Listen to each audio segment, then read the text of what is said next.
call to order the meeting for January 10th, 2022. Could I ask everyone to rise for the Pledge of Allegiance? The flag is around the corner there, through the window. I pledge allegiance to the flag of the United States of America and to the republic for which it stands, one nation, under God, indivisible, with liberty and justice for all. You get a roll call, please. Mrs. Eisenberg? Yeah. Mr. Hefner? Here. Mr. Hohenschel? Here. Mrs. Hughes? Here. Mr. Reitnauer? Here. Mr. Sheets? Here. Mr. Stubitz? Here. Mrs. Walleiser? Here. Mr. Wagner? Here. 9 present. All right, moving on to recognitions. So this evening we have one recognition. We actually were supposed to have two. Mrs. Sharon Mutter, who is our secretary at the middle school, was to be recognized this evening. We're going to move her to February. Unfortunately, she wasn't able to attend this evening. So the one recognition we do have this evening, though, is for Mrs. Nicole Shellhammer. Nicole, I believe, there she is. Paige, would you like to, or Nicole, would you like to? What? Nicole, if you can come up here. So just as we transition here, we do a New Heights Award every month, and it's 2 employees, and they become essentially like our Employee of the Month. And so we're excited to recognize Nicole. Nicole is new to the organization. Not too long ago, she joined our team here and has just been a wonderful addition to the team. The New Heights Awards are given out. Any student, any staff member can recognize someone for a New Heights Award. We collect all those names on a monthly basis, and usually we have about 20 to 30 individuals that are recognized, and then we choose 2 of ththose to be the top Employee of the Month. So congratulations, and I'll turn it over to Nicole to share some accolades. Yeah, so good evening, everybody. So I'm just going to read kind of what was submitted. Nicole Shellhammer is the newest member of our business office team. We recommend her to receive the New Heights Award for her professionalism, positivity, and enthusiastic school spirit she shares with everyone each day. Under the mask, Nicole is always smiling. She continues to maintain a high level of enthusiasm as she learns the intricacies of the office functions and her new role. She greets people with a kind, helpful manner and boosts morale with her resourceful and energetic nature. She's a wonderful asset to the Brandywine Heights business office and reaches new heights every day. So basically everything that's said about Nicole is absolutely true to the T. She certainly embraced her responsibilities with enthusiasm. I'd say that's an understatement for anybody who's ever met her. She definitely has that contagious personality. She's obviously committed to learning the nuances of her role. I think before she came on board, she worked in the private sector. I think school business is kind of, a new twist in anybody's working environment. So she's definitely embraced that. I would say she brings a lightness and a fun to our office that has been missing. I'll say the one thing she does best is she definitely has that energetic personality, but she can kind of read the room. If it's a tough day and everybody's pretty quiet, she'll find a way to lighten the mood. But also if she can see, now's not the time kind of thing. She'll also be that person that, hey, can I help you with something? Or hey, like she reads people well. And that's something that we definitely need. So she's always a resource to all of us. Some people call her, and I don't know if you know this, they call her the hype girl in our office. And she always finds, whether it's a spirit day, as you can see by she loves her patterns. Apparently this is at home as well. So she always finds a day to dress up. Most recently she was the Whoville girl. I don't know if people are familiar with the Grinch. And she had a phenomenal hairdo for Christmas. But I mean, whether you're in our office or whether you're in the building, people just stop by and say hello and just get a few minutes. But she's always willing to help and definitely a great personality in addition to our team. So, yeah. Congratulations, Nicole. Thank you. Absolutely. So we can give you a little certificate here. And I thank you so much for everything you've done for the office, for joining this team. I know it's a little bit of a leap of faith, if you will, taking a new role and coming into the school environment, but we're so thankful that you've come. as Nicole said, it has changed the environment, and you have such a positive and safe side. So keep it up. Thank you, I'm happy to be here. Absolutely. Congratulations. Thank you.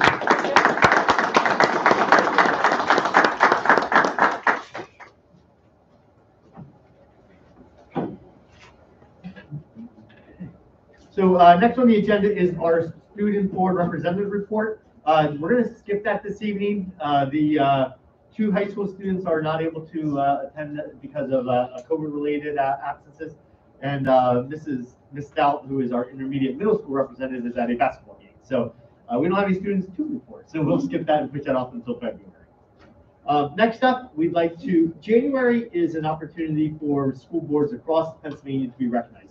It's officially School Board Recognition Month, and so as our 9 elected officials, we value what you do. You are our guiding light. You're the ones that set the policy. You're the ones that set the direction for the school district. Us as an administrative team, as a staff, teachers, all our support staff, and most importantly, our students, all fall under your responsibility. You have a tremendous responsibility. You are elected officials representing the community. And again, like I said, most importantly, representing the education of our students. So I thank you for that. And in doing that, we try to make a special recognition for you. And this year, the intermediate middle school, under the leadership of Mr. Farina, put together a short student video for you to highlight. Thank you. So we're going to turn it over to video.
So thank you for all you do. I greatly appreciate it. It's a cute little video, a lot of student clips. I love in the beginning where it shows the empty space and lights hanging to where we are now. And again, that's just one layer of what you do, but you have created that. You created that by looking at projects, by looking at the finances, by approving those things, and by creating these new educational spaces for our students. So thank you for all you do. I know it is a lot of extra work on top of your busy lives with your families and the school districts, but it is an important piece. So what I'd like to do now is transition. We have a presentation before we get actually into the meeting agenda, and that is a presentation from our auditors. And I'm going to turn it over to Ms. Del Guerrico. on an annual basis, we have an auditing firm that we partner with, and they go through our audit book, they go through all our records, and spend time in the summer and spend time in the fall with us to make sure that we have clean books and that we are doing everything according to the standards for accounting purposes. And so this year, we'd like to recognize that and talk about our auditing, especially since Ms. Del Fuerco is our new business manager. We thought it was very prudent for us to bring the auditor in and just do that check and balance to make sure that we are on the right track. So, Nicole, I'll turn it over to you. Yeah, so good evening. This evening I'm going to have Mr. Bo Travis from Gorman and Associates, he's our auditing firm, speak to you guys for just about 5 minutes. Quick high-level overview about how the audit went. Our fiscal year ends June 30th, so they'll come in normally around kind of toward the end of the year, kind of just check in, check some things, and then we'll do the full audit, normally around in August. And then between now and then, we'll kind of, fine tune some things, clean things up, do some final entries, so that the audit is done, normally by December. So I'm gonna have Bo come up. And I'm gonna give you guys a copy of the full financial statements. They are linked to the agenda, so if you want hard copy.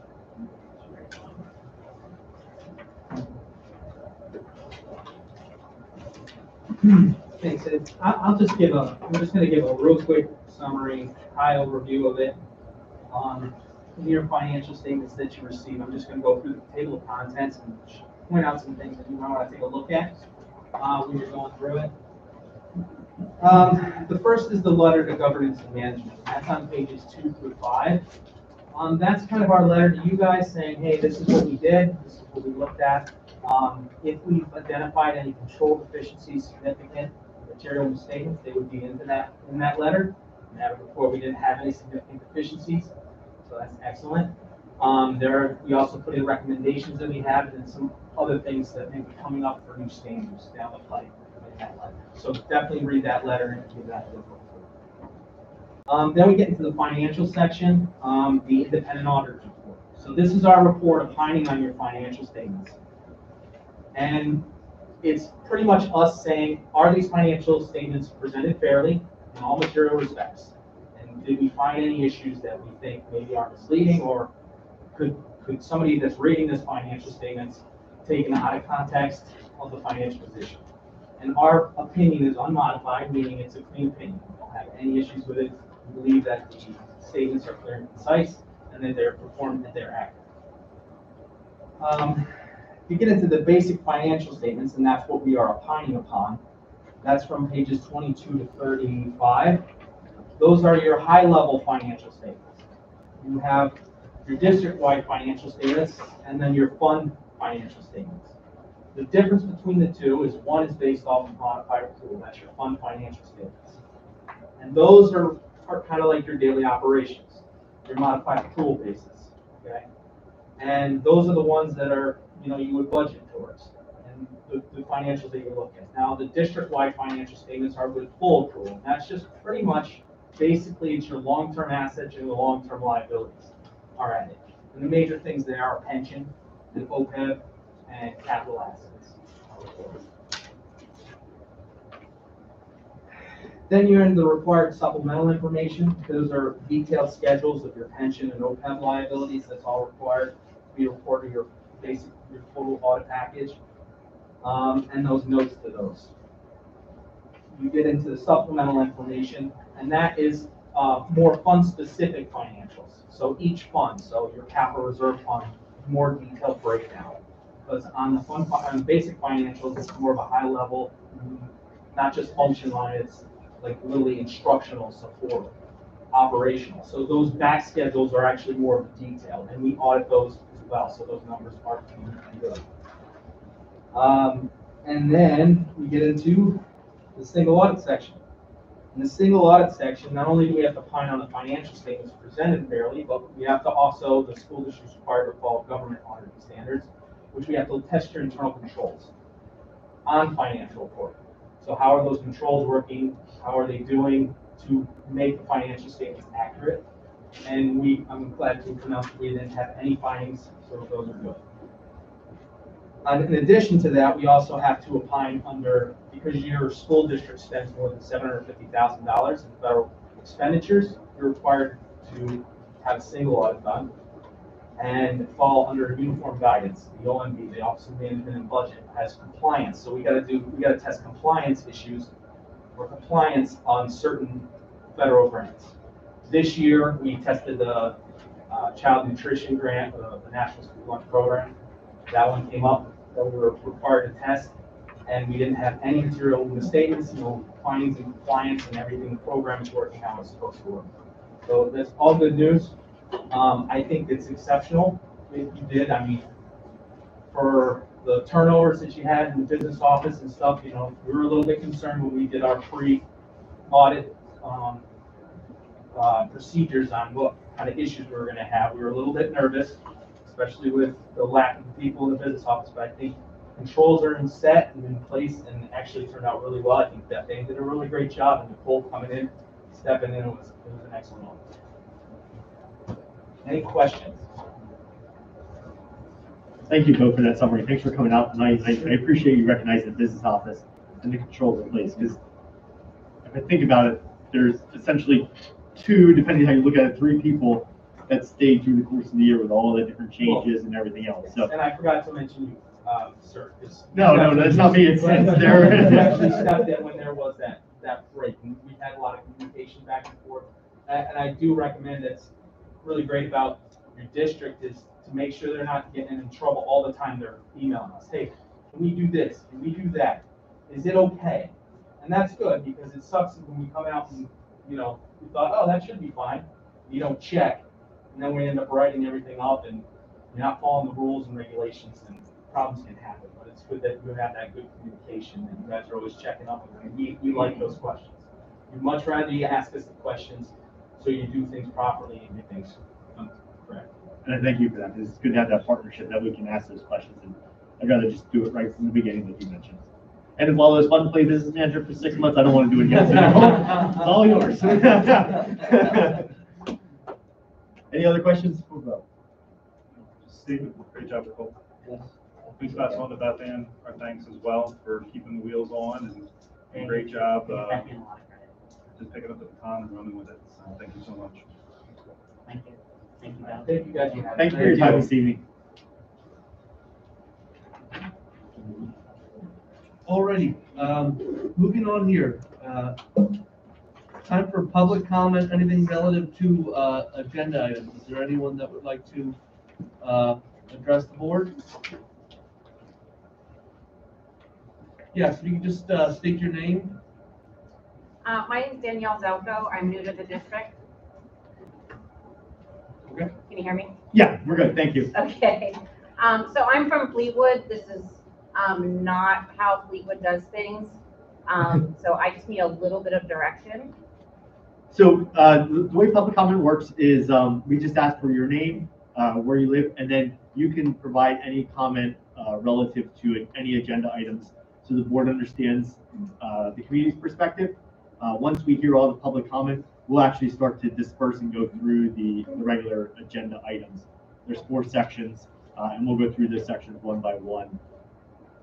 The board will deliberate, discuss those, vote on those items, but we ask for the public comment for any agenda items ahead of time. So if you have comment relative to anything that would be considered by the board this evening, this is the time to make a statement about that. Okay, understood. Again, and I apologize, I'm used to like a 3-minute time limit. Yeah, there is. There's Okay. a. Sorry, I guess we should. No, that's okay. I thought you were asking more specifically about, or in general, what that process is. I'm sorry. No, that's okay. And if you don't mind, I do better standing up. Yes, please. Okay, Please. super. Thank you. Okay, great. Hi, everybody. So in my normal job, I am a safety director for a food company. I've been dealing with COVID, obviously, like everybody else has, for the last 2 years. And I know that there is a very wide gap range of opinions, perspectives, personal experiences, and stuff of that nature, okay? So I come here assertive. It's my personality. but by no means am I personally attacking, although some of the comments might come off to where you're offended. Okay, so, but again, Danielle Zelko, I have a senior and I have a third grader.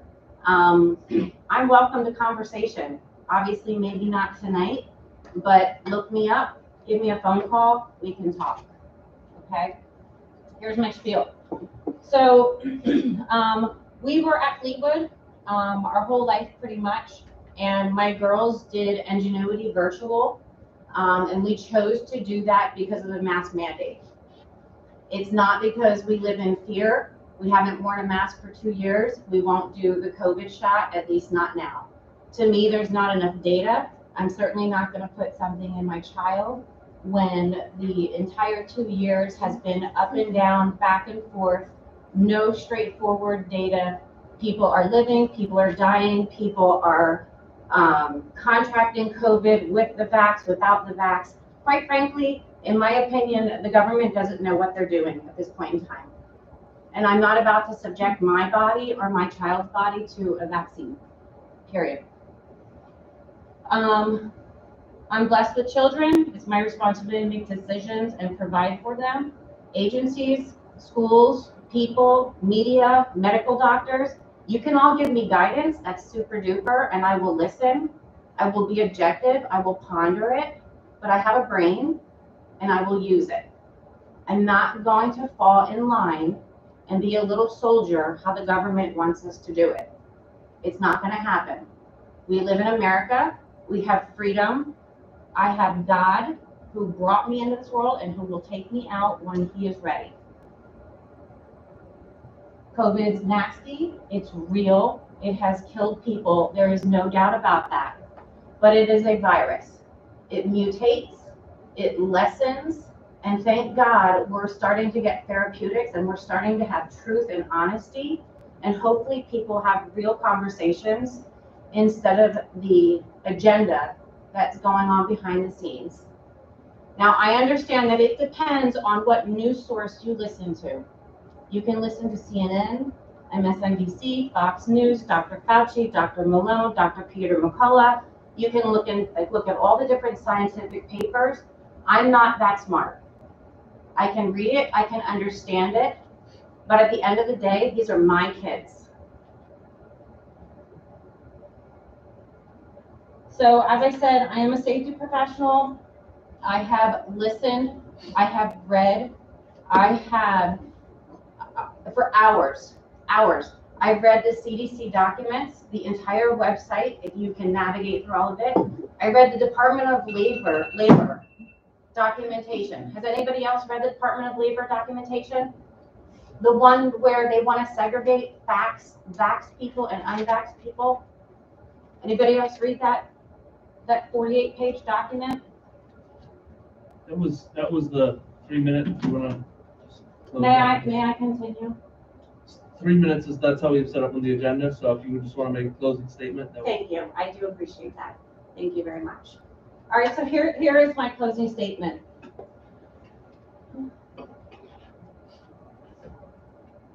I'm going to end with just the masks. So I told you I do safety for a living.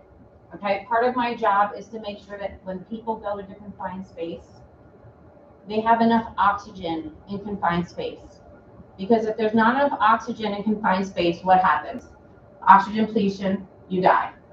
So there's a lovely air monitor, and I'm sure you've seen this on YouTube. I did this to my child, to my third grader. I put a mask on her. I looped it up how the CDC wants it. I pinched her nose.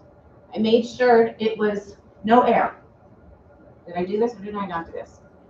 I put the wand up the mask and the alarm went off, telling me that she doesn't have enough oxygen.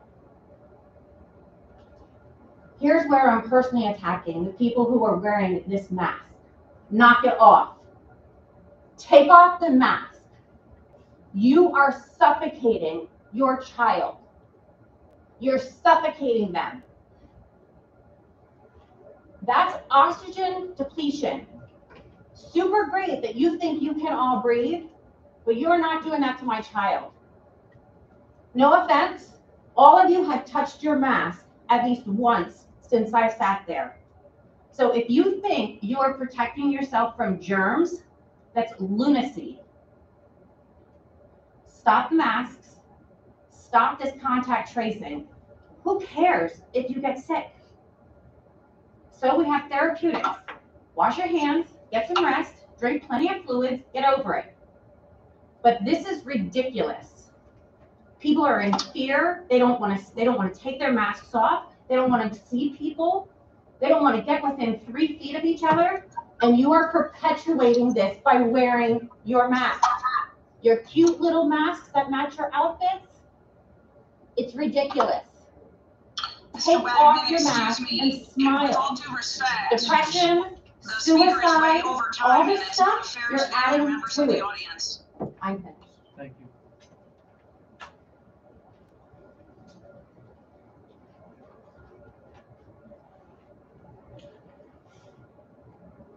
Do you have any other public comment?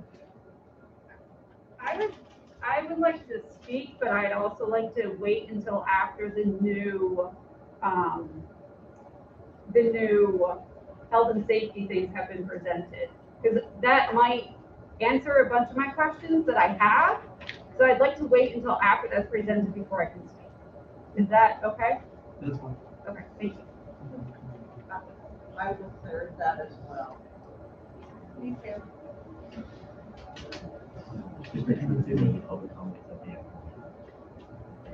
Yeah, so the next public comment isn't until after that vote is taken. So if there's something you would like to say to address that, now would be the time. So I would have to speak now before you vote on the new. Correct. Yes, the only other time would be that at the end of the meeting for public comment. Okay. I'll give my Okay. 2 cents. My name is Linda Pedersen. My son is a 9th grader. Good kid, he's in all your honors classes, straight A's. Would you come before the board? I can't hear her. Yeah, ma'am, I'm sorry. Can you speak up and move forward? Thank you. Not a big talker. No, that's okay. So, No, really, actually, I'm a very involved parent, but I don't generally speak up a lot. Anyway, my son is a 9th grader. He's in all your honors classes. He's getting straight A's. He's a good kid.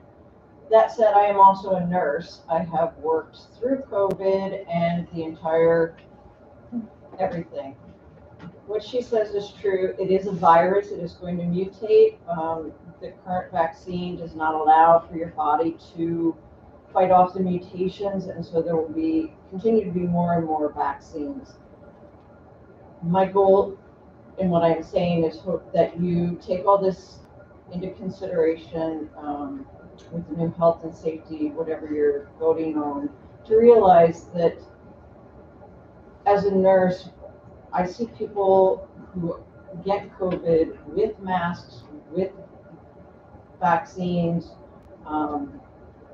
My staff got it wearing full PPE, full N95s, fit tested, the whole thing. It's a virus that will be around forever. And to continue to mask these children seems like such a detriment to both their social and physical well-being. That's my 2 cents.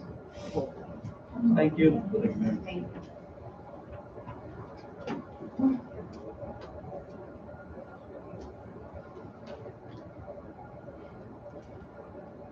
So I kind of have to filter things out because I had some for what we were going to do here.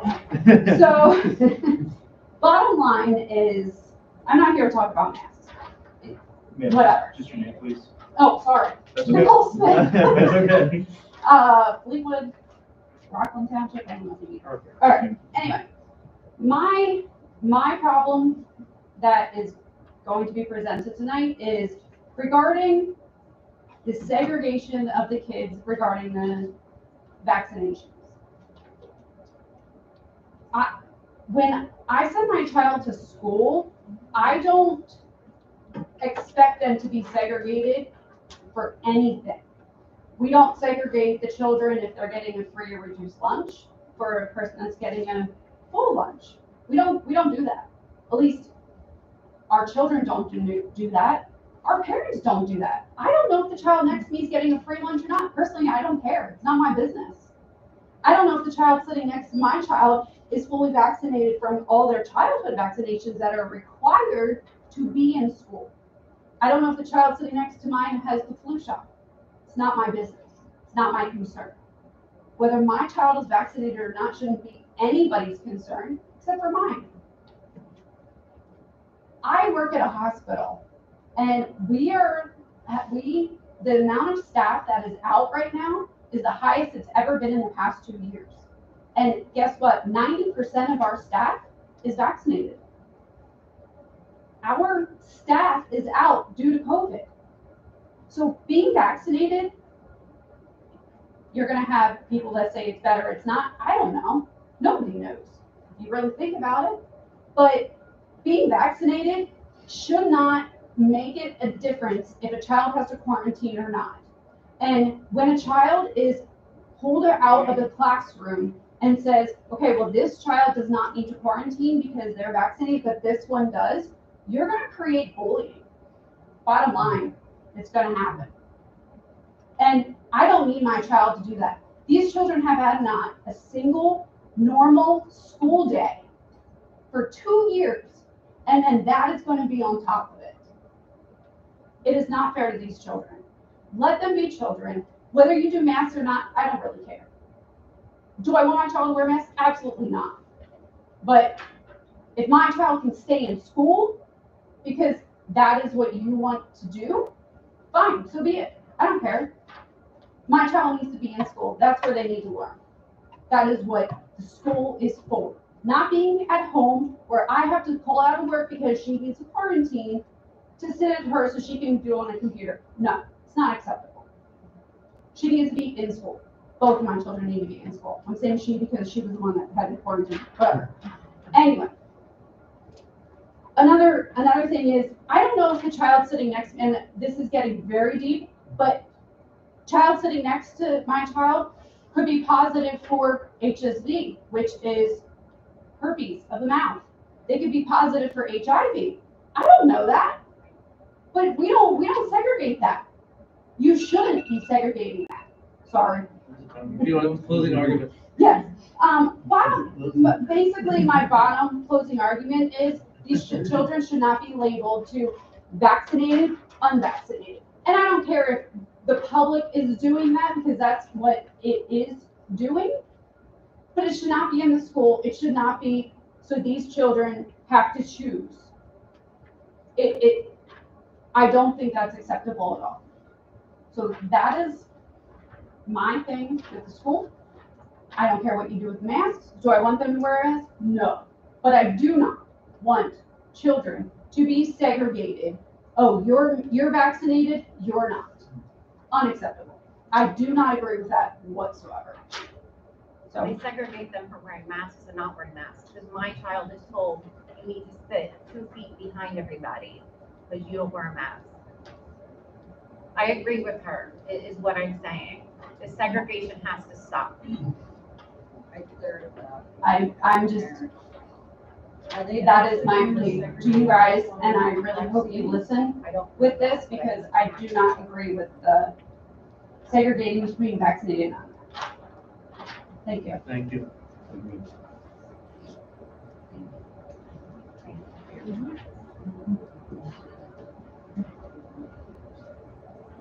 Any other public comment? Clark?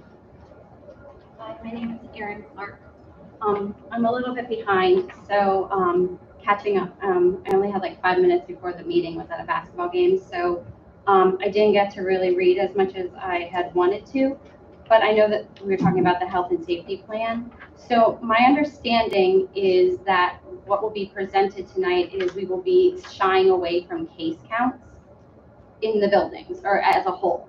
So like right now, the current health and safety plan states that if you have 5 cases in a building, then masks become mandatory for 14 days.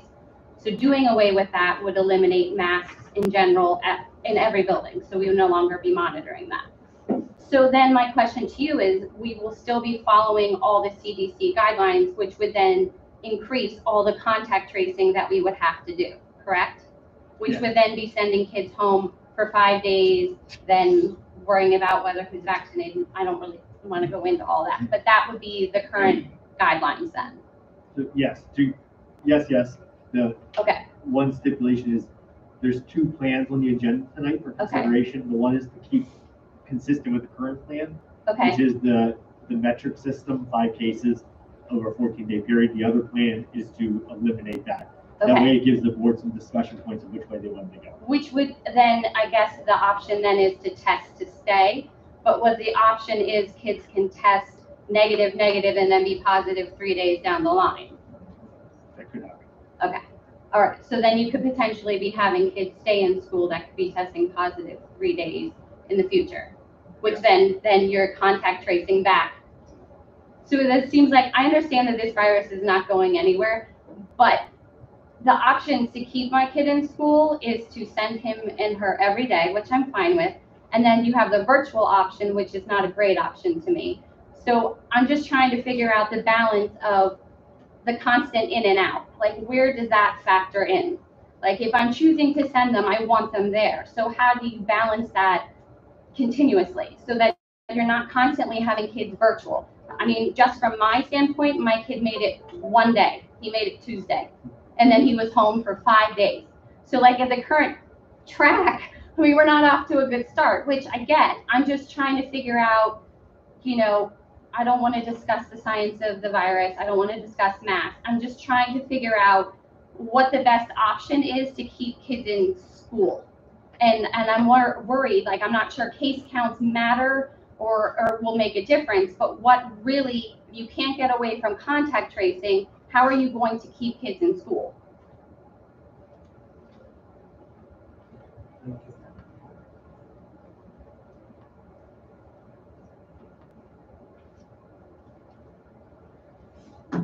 Any other public comment?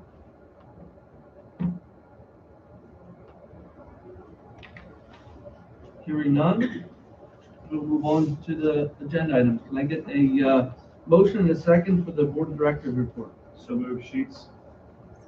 We'll have discussion on these items then?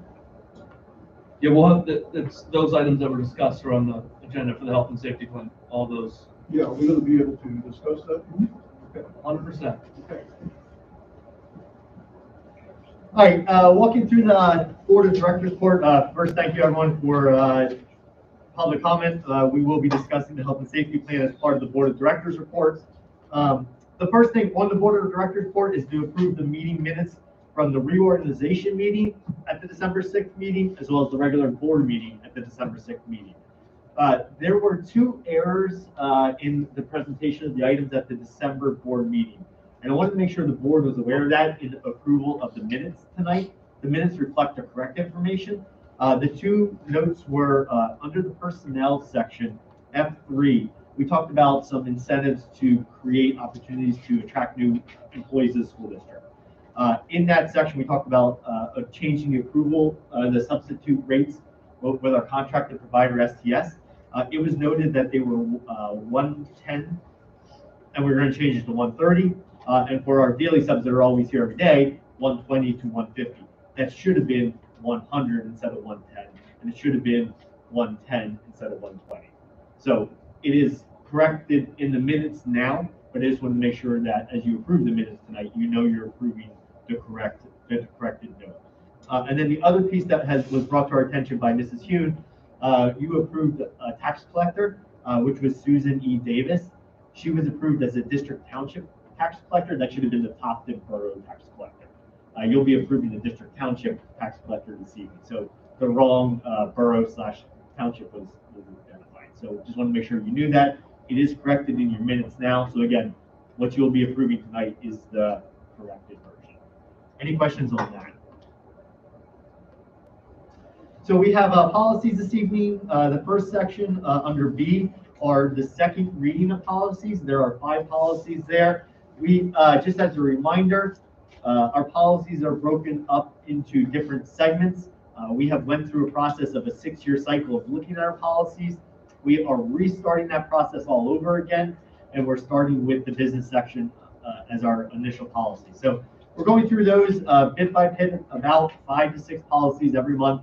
You'll have a chance to see the policy for the first time, and then you'll see them again at the second meeting the next month, and then that's when they'll officially become school district policies. So this set under B, if there are no corrections or adjustments that need to be made to those, will become the official district policies after this evening.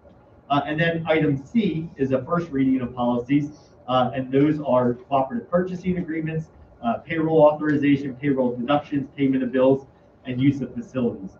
So those policies are updated policies.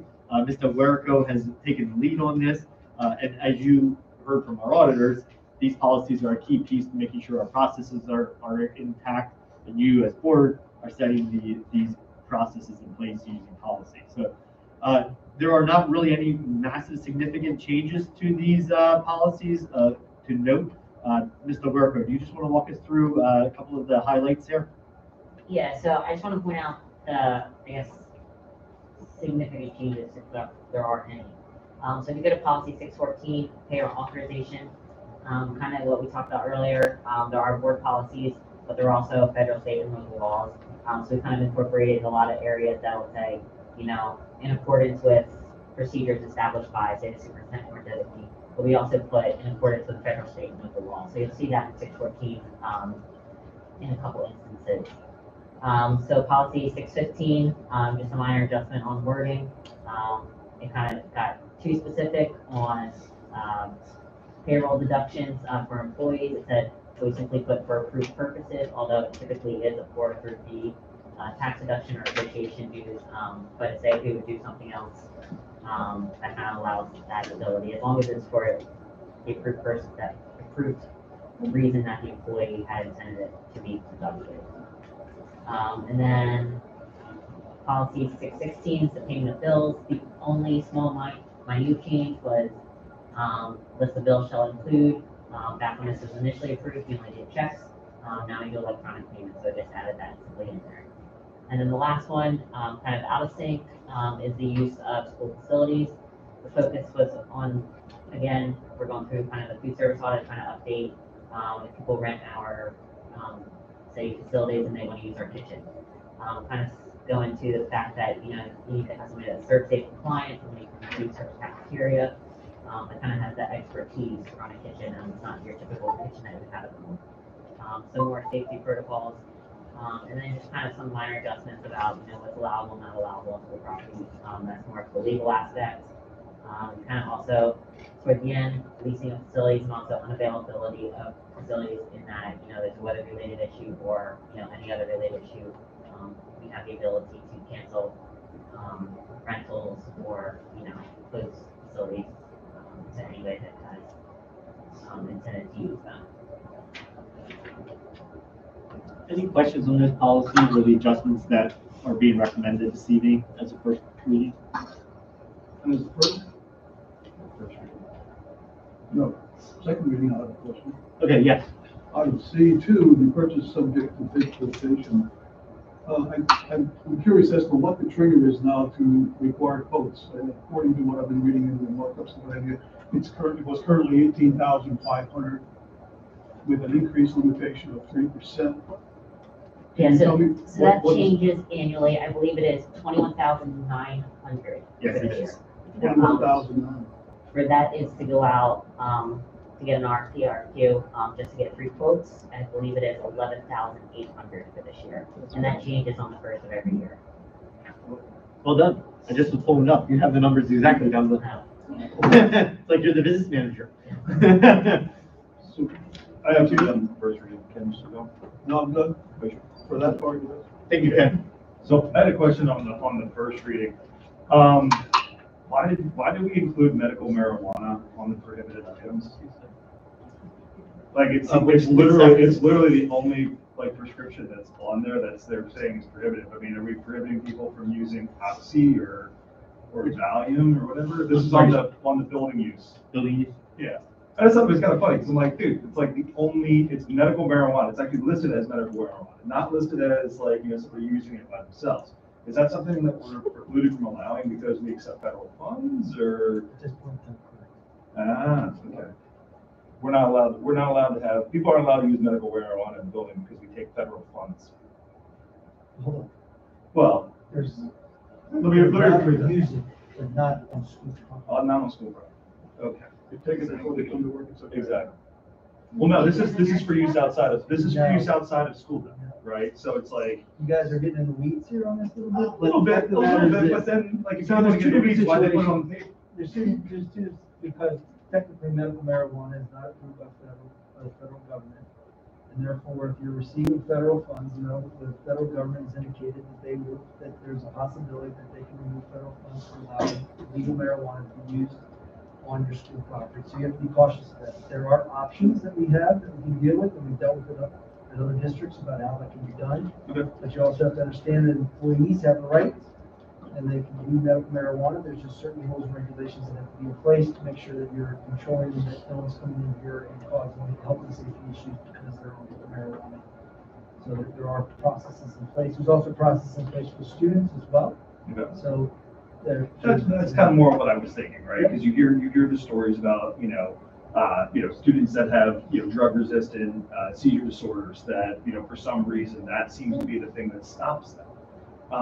there are processes in place to take care of those situations. Okay, like I said, it's the only thing that says medical in it that seems to be precluded, and there's a lot more nasty stuff out there than medical marijuana. So, okay, cool. Just wanted to know why it was being called out. Does it work?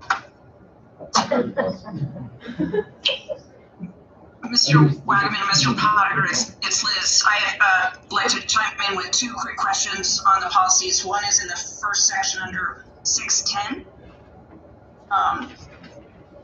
So there's two headings there. One is authority and then guidelines. Under the guidelines heading, there's another heading called competitive bids. And the sentence I'm questioning is that first sentence under competitive bids, where it requires the board to advertise once a week for 3 consecutive weeks in 2 newspapers of general circulation. And again, I recognize this is a second reading. I apologize, I didn't question this last month, but I just caught it now.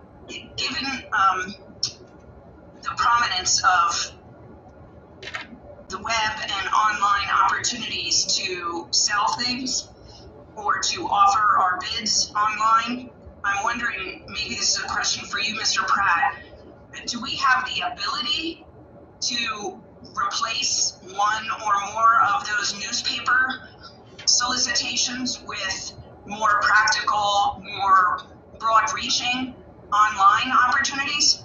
Hi Liz, it's Nicole. I can actually answer that for you. So this actually goes back to the school code, which is back in 1949, and it has not been updated, but still does require 2 newspapers of local circulation. Unless you have 2 newspapers that are not within your general area, you can apply for an exception. But unfortunately, we do. But I mean, that doesn't allow us. That doesn't mean that we can't go above and beyond the 2 newspapers, but that is still a requirement. Like we still advertise, online via the website, whatnot. Okay, thank you. So it's a requirement. Appreciate knowing that. Yeah. And then the second question, bear with me, was on the facilities plan. And Mr. Potter, maybe your memory will help with this. Back in the day, quite a few years ago, there was a limitation set on Sunday usage of our facilities. And I just wanted to confirm that that is not the case any longer. Is that correct? Is my understanding correct? No, there is a limitation. School facility rentals begin at 12 p.m. on Sundays.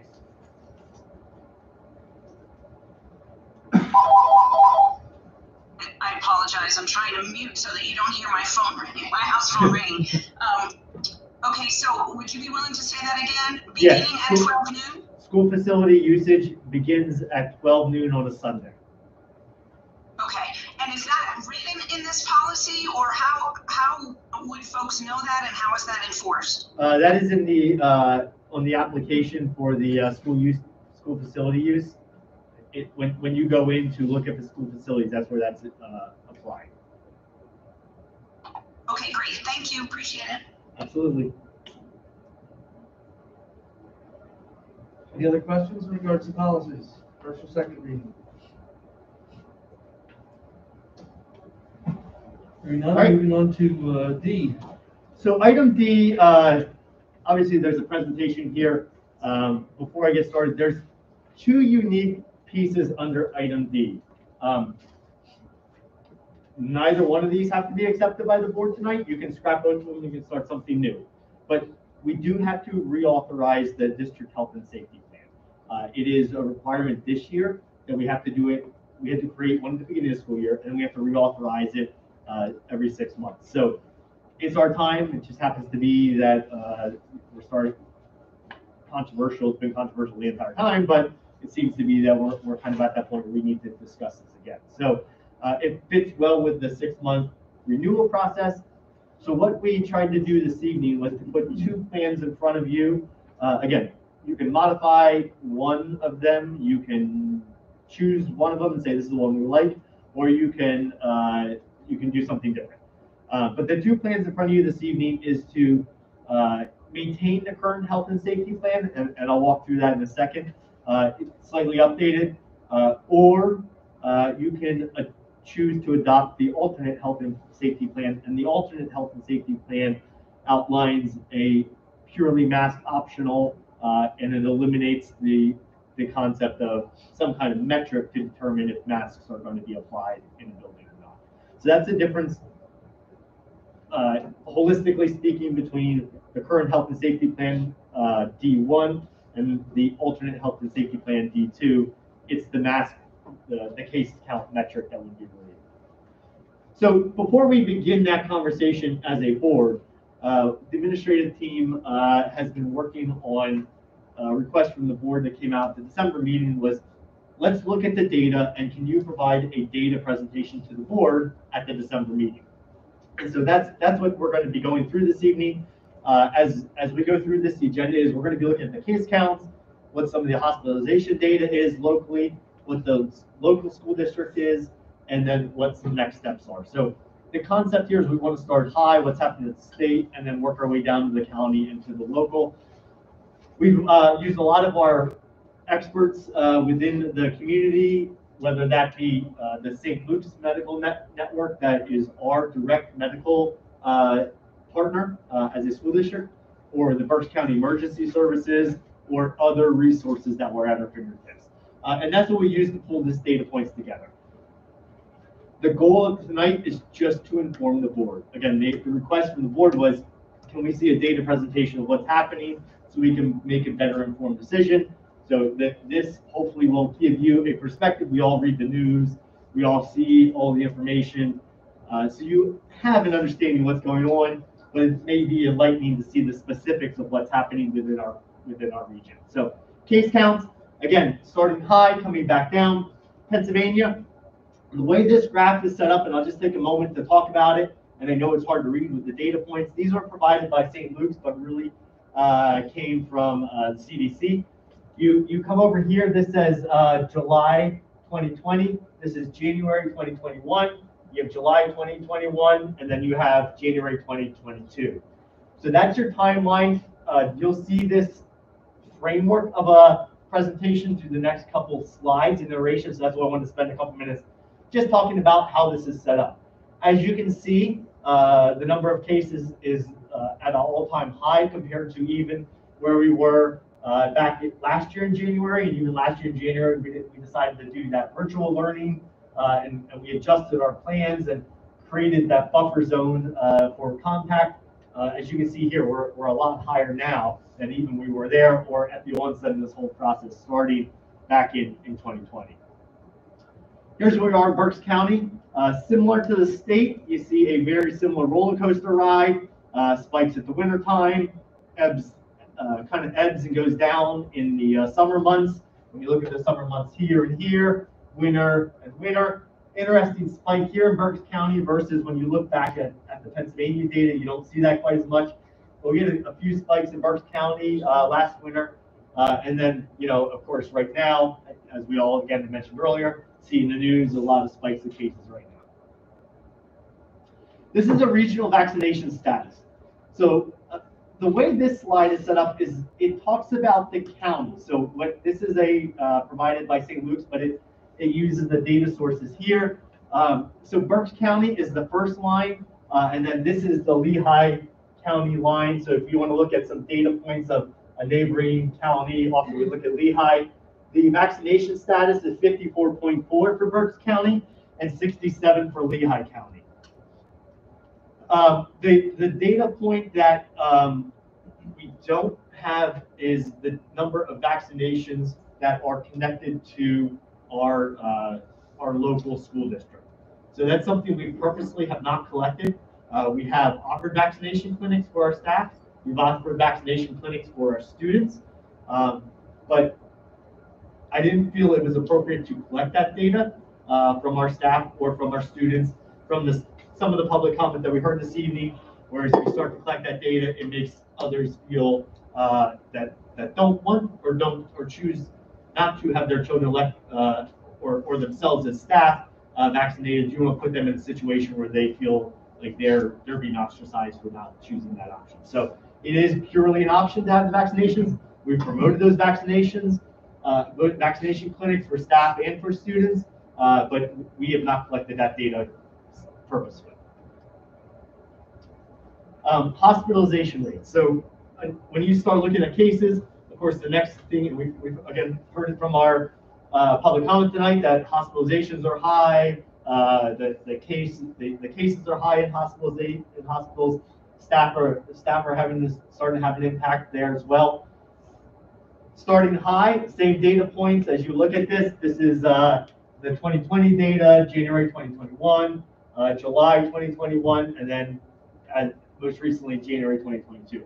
So what you see here is a very similar, it follows the exact parallel to what the case counts were.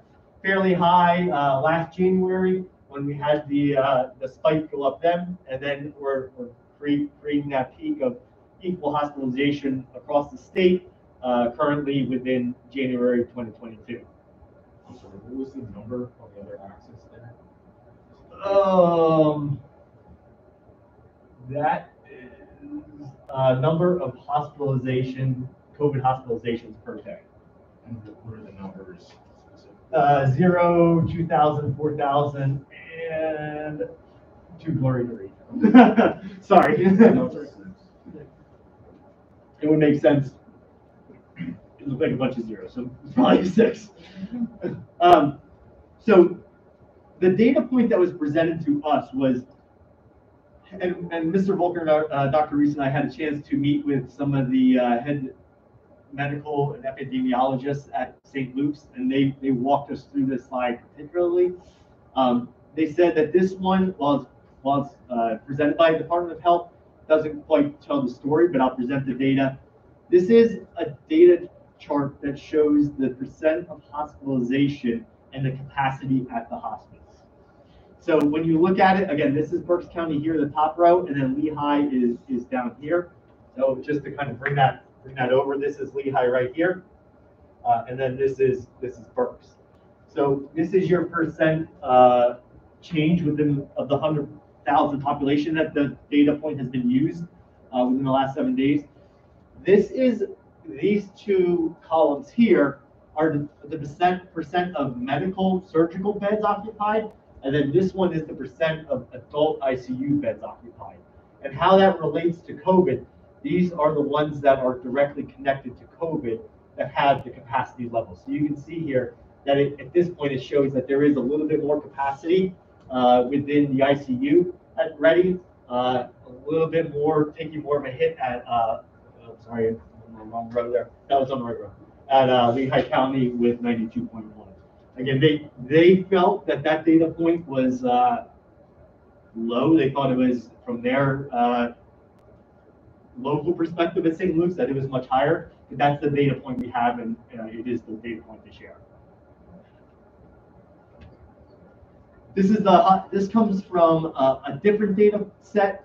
This came from the Berks Emergency Management System, and it's the hospitalizations in Berks County, and then the hospitalizations. The data point here and how this chart is set up is it just takes us back to December 24th, 2021. So this is really only roughly 2-week-old data. And you can see, oh, I'm sorry, you can see some of the ebbs and flows here of what has happened with the hospitalizations that we were, it's stayed fairly consistent on average, you could say, and it's kind of dipped and flowed. The green line is your patients in the ICU, and then your red line is your patients on the ventilator. So hospitalization beds, ICU, and ventilators. That's what those graphs are showing. Again, generalization, things are staying fairly steady, but at an escalated rate compared to the were previously. So what does that mean for Brandywine in particular? When we look at it from our school district perspective, currently what's happening at the zip code level data is that we are at 1,130 cases per 100,000. At the county level, we're at the 1,100, almost 69.4 cases per 100,000. If you look at this and if you study the data, or if the data has relevancy to you, you'll remember back, if you've been following this, that we set a benchmark of 100 per 100,000 at one point and said, we'll never reach that. Let's set that as our year mark. And by Christmas last year, we had exceeded that. This is obviously higher than we have ever experienced. So we're not using that data point anymore, but it is just a point of clarification. The chart here is the number of COVID cases within the last 14 days within the school district. And so you can see that broken up by the total, by the buildings. Blue is elementary, red's intermediate middle school, and then the yellow is the high school. And then this data point here is two different ways to look at the 14-day running total. So this is since we were actually back in school. So how many cases did we have that impacted education last week? So we were only in school last week 4 days. This data runs us till Friday. It doesn't count today. So 2 cases at the elementary school last week, 1 at the intermediate, and then 11 at the high school. You can see that there's a translation here. We've had a lot more impact of COVID cases at the high school level. This is the 14-day running total. So how many cases do we have, including Christmas break and when we came back to school? So these numbers would be inclusive of this. And then this is, I put in here italicized reported, because over the Christmas break, we don't feel like we had total accountability of people letting us know what the cases were, just because we were on break, the nature of that. So, but this is the cases there all over the true 14 days of what has happened.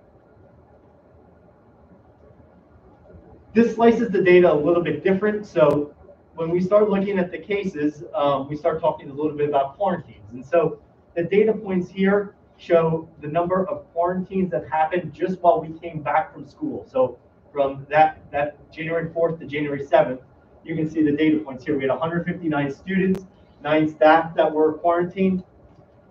This is a breakdown by the building affected, and it parallels closely to what we saw with the data points here at the high school being higher. 58% of the quarantines happened in the high school, 17% at the elementary school, and then 24% at the intermediate middle school. So the high school, again, is definitely where we're feeling the biggest impact currently. And that is a change, because previously it was fairly equally distributed.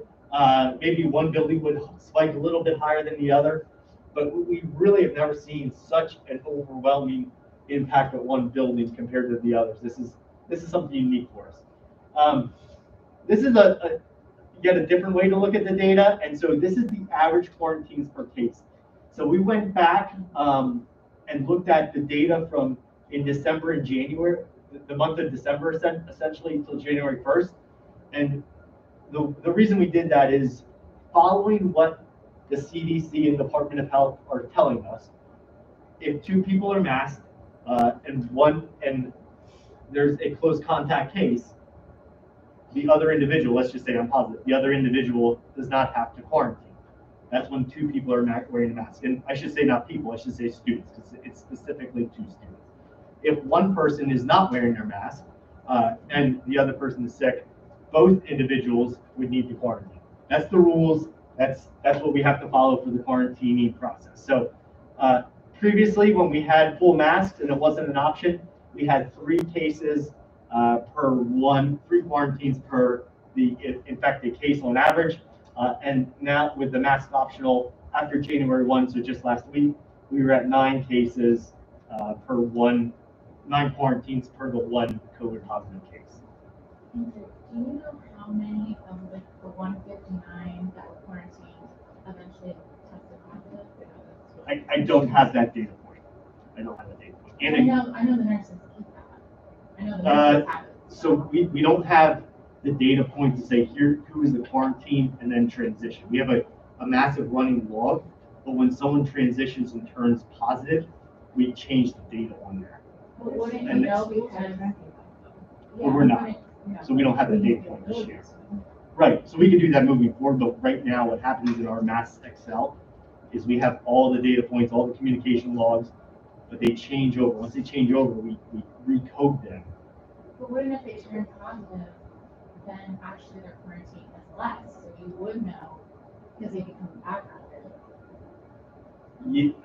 So there'd be. Would you be willing to speak up when with the conversation happening? It's just difficult to hear out here. Thank you. Sure. So to your point, we can start tracking that, but at this point, the way the data Excel is set up is we don't have that data right now. So even the way you look at that, I mean, Shadian is in it every single day. We track the quarantines, we track the cases, we track if they were in schools to know if it was during a contagious period or not. We track all that pieces because there's so much iteration of what has to go into making the decision of a close contact, making a decision if that close contact was in school or not, if that positive case was in school during a contagious period, which is the 48 hours prior to testing positive. There's all kinds of things that we have there. But the data point to say how many quarantines turned into a positive, we don't have that right now. And I knew I was going to ask for it. In fact, I asked for it. So where are we? We just don't have that. So you don't know the date that they re-entered back into school? Yes, we know that. So because then if they were, if they were out full 14 days, then you would know. Right. We could go back and do the historical look back and try to calculate that, but there's thousands of names on that list. That's what's affecting our kids staying home for a very long time. I mean, right. Just the one data point that I have is Twin Valley. That's in the beginning, that's how they determined to end quarantine because 2% of the kids who were quarantining were getting COVID. Right. 2% actually.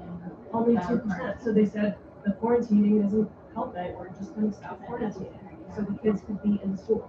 Right. That seems like a very important data point for us to have if we want our kids in school. Fair enough. And like I said, we can start tracking that, and we absolutely will. But I don't have that right now to give you. Okay. And it's a fair point, and we'll start doing that. I don't have it right now. With parents, I think, too. Yeah. And the reason we don't have it is because the rules from the CDC say this, or the Department of Health say this. And so that's what we've been operating under. And so there really was no need to track, well, which one of these turned positive, which one, because we were following the guidelines from the Department of Health. And so, would you be willing just to reiterate what was the question asked and the data that's not able to be currently reported on, please? We had asked of the 159 students that were required to be quarantined because of close contact, we wanted to know how many of those actually then were tested positive. And we don't know that information. That hasn't been tracked. Whereas Twin Valley School District, they were tracking that and they found that only 2% of those kids that were required to be quarantined actually ever tested positive, actually ever ended up getting it. So that's why that school district got rid of the quarantine measures. Like I said, I knew there was going to be a discussion point. I kind of guessed you might ask that, Mrs. Eisenhart. And I asked the question in anticipation of that. And I'm sorry, I don't have it. I wish I did because I anticipated it. I don't, though. I'm sorry. I know. It's just spent a lot of time pulling up hospital data that doesn't have anything to do with our kids. And data that does have to do with our kids. Fair enough.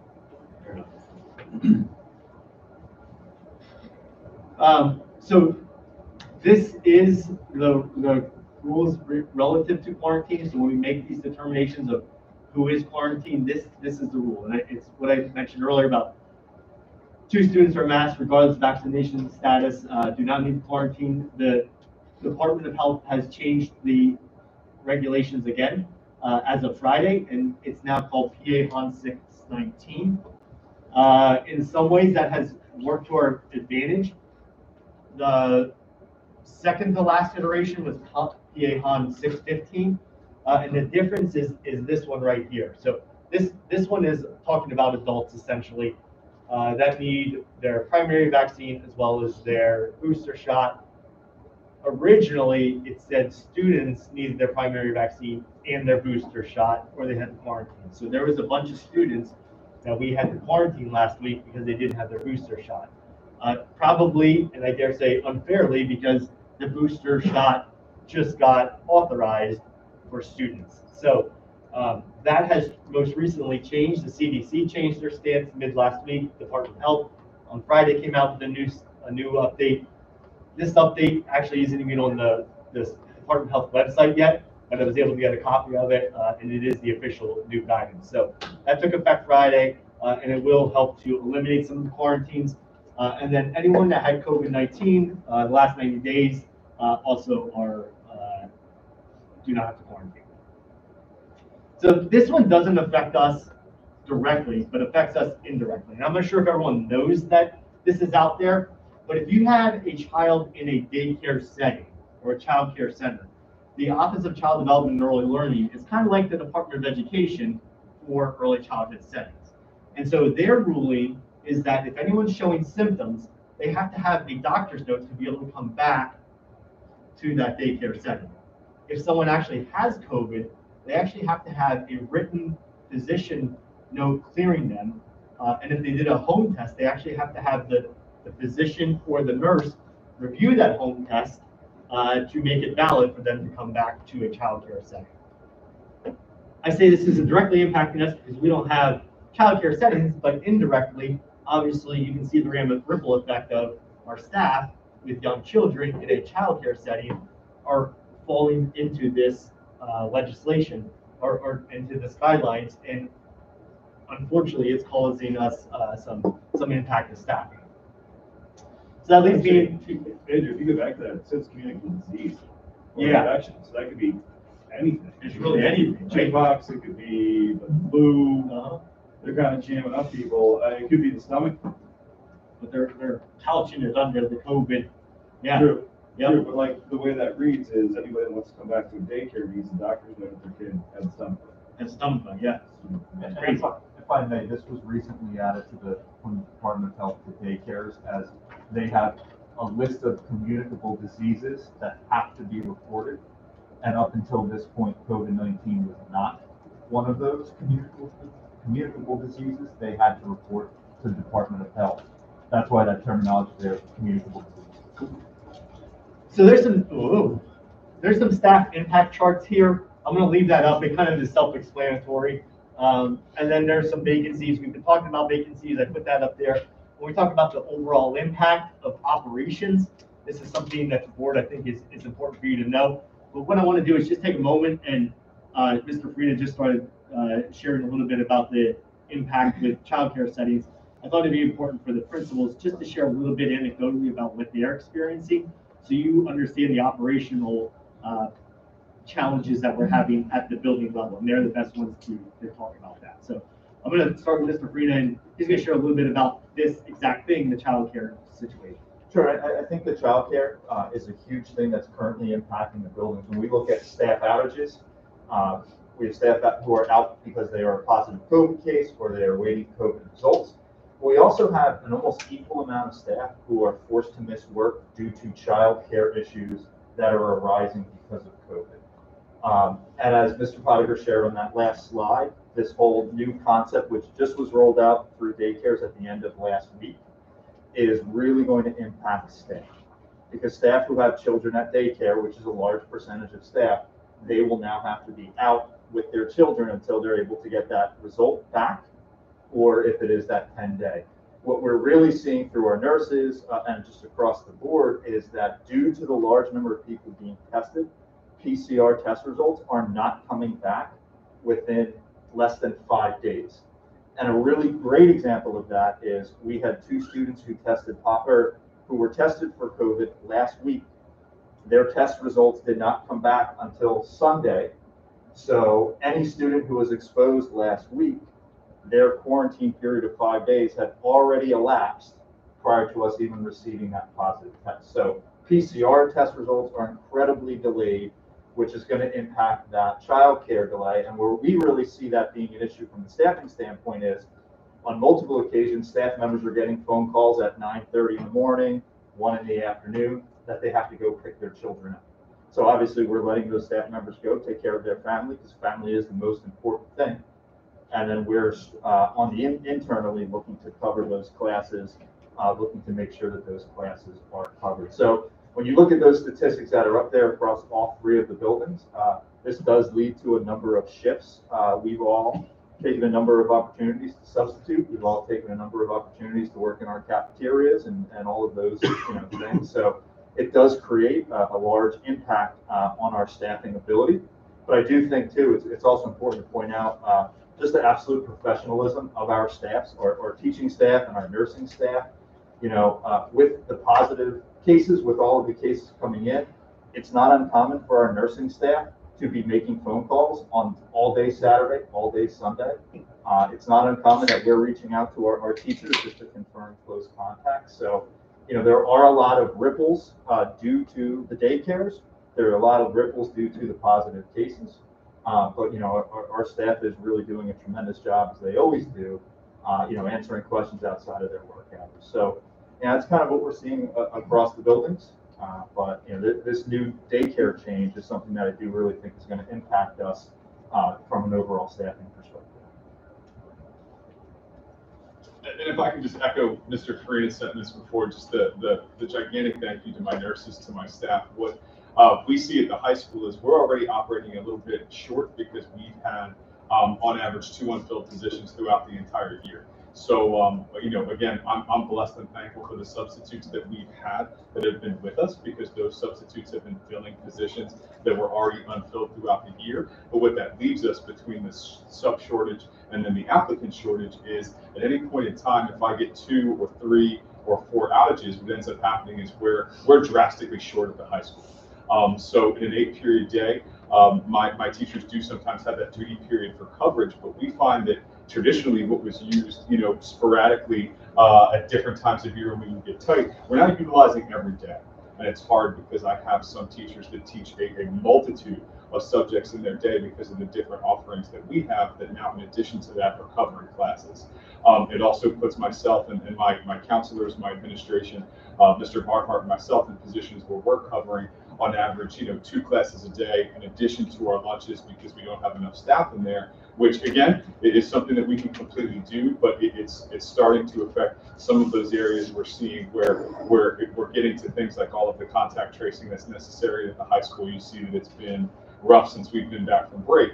To get to those pieces that's been there. So again, the professionalism of my staff and what they're doing every day has been phenomenal, but we've really seen the pinch because we're already short every day, that just getting those classes covered has taken every single one of us, from my counselors serving in lunch roles or in classrooms, to the teachers just pulling together and doing everything we can to kind of keep everything going, and provide the best for the kids, which is the most important part too. So it's just kind of what we're seeing right now, and the pinch that we've been feeling for most of December, and definitely since we returned from break. Yeah, definitely a team effort that Mr. Ginch has been filling in several times, 4 or 5 periods a day. Top of the principal too, so. Getting pretty good at a lot of things. And I don't have too much more to add to Mr. Ginch and Mr. Karina's comments. At the elementary school, our coverages are a little bit more unique. We don't have coverage periods built into. We don't operate on a period-based schedule. So sometimes when we are very short we resort to splitting classes, which we really try not to do. I thought just as much as I can, utilizing as many other staff members as we can. But as we're looking to contact trace with mask optional when we're looking to follow the quarantine guidelines is there is an effect where I would need to split classes and we are mask optional. It just puts a lot more students out if there's a handful of students that are unmasked with another class members in there because we're splitting.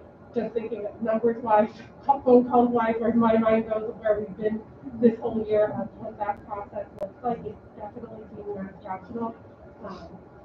Adds another layer of difficulty to our already tough crisis. So just something to think about with our daily operations. Any specific questions for the leaders of the different buildings?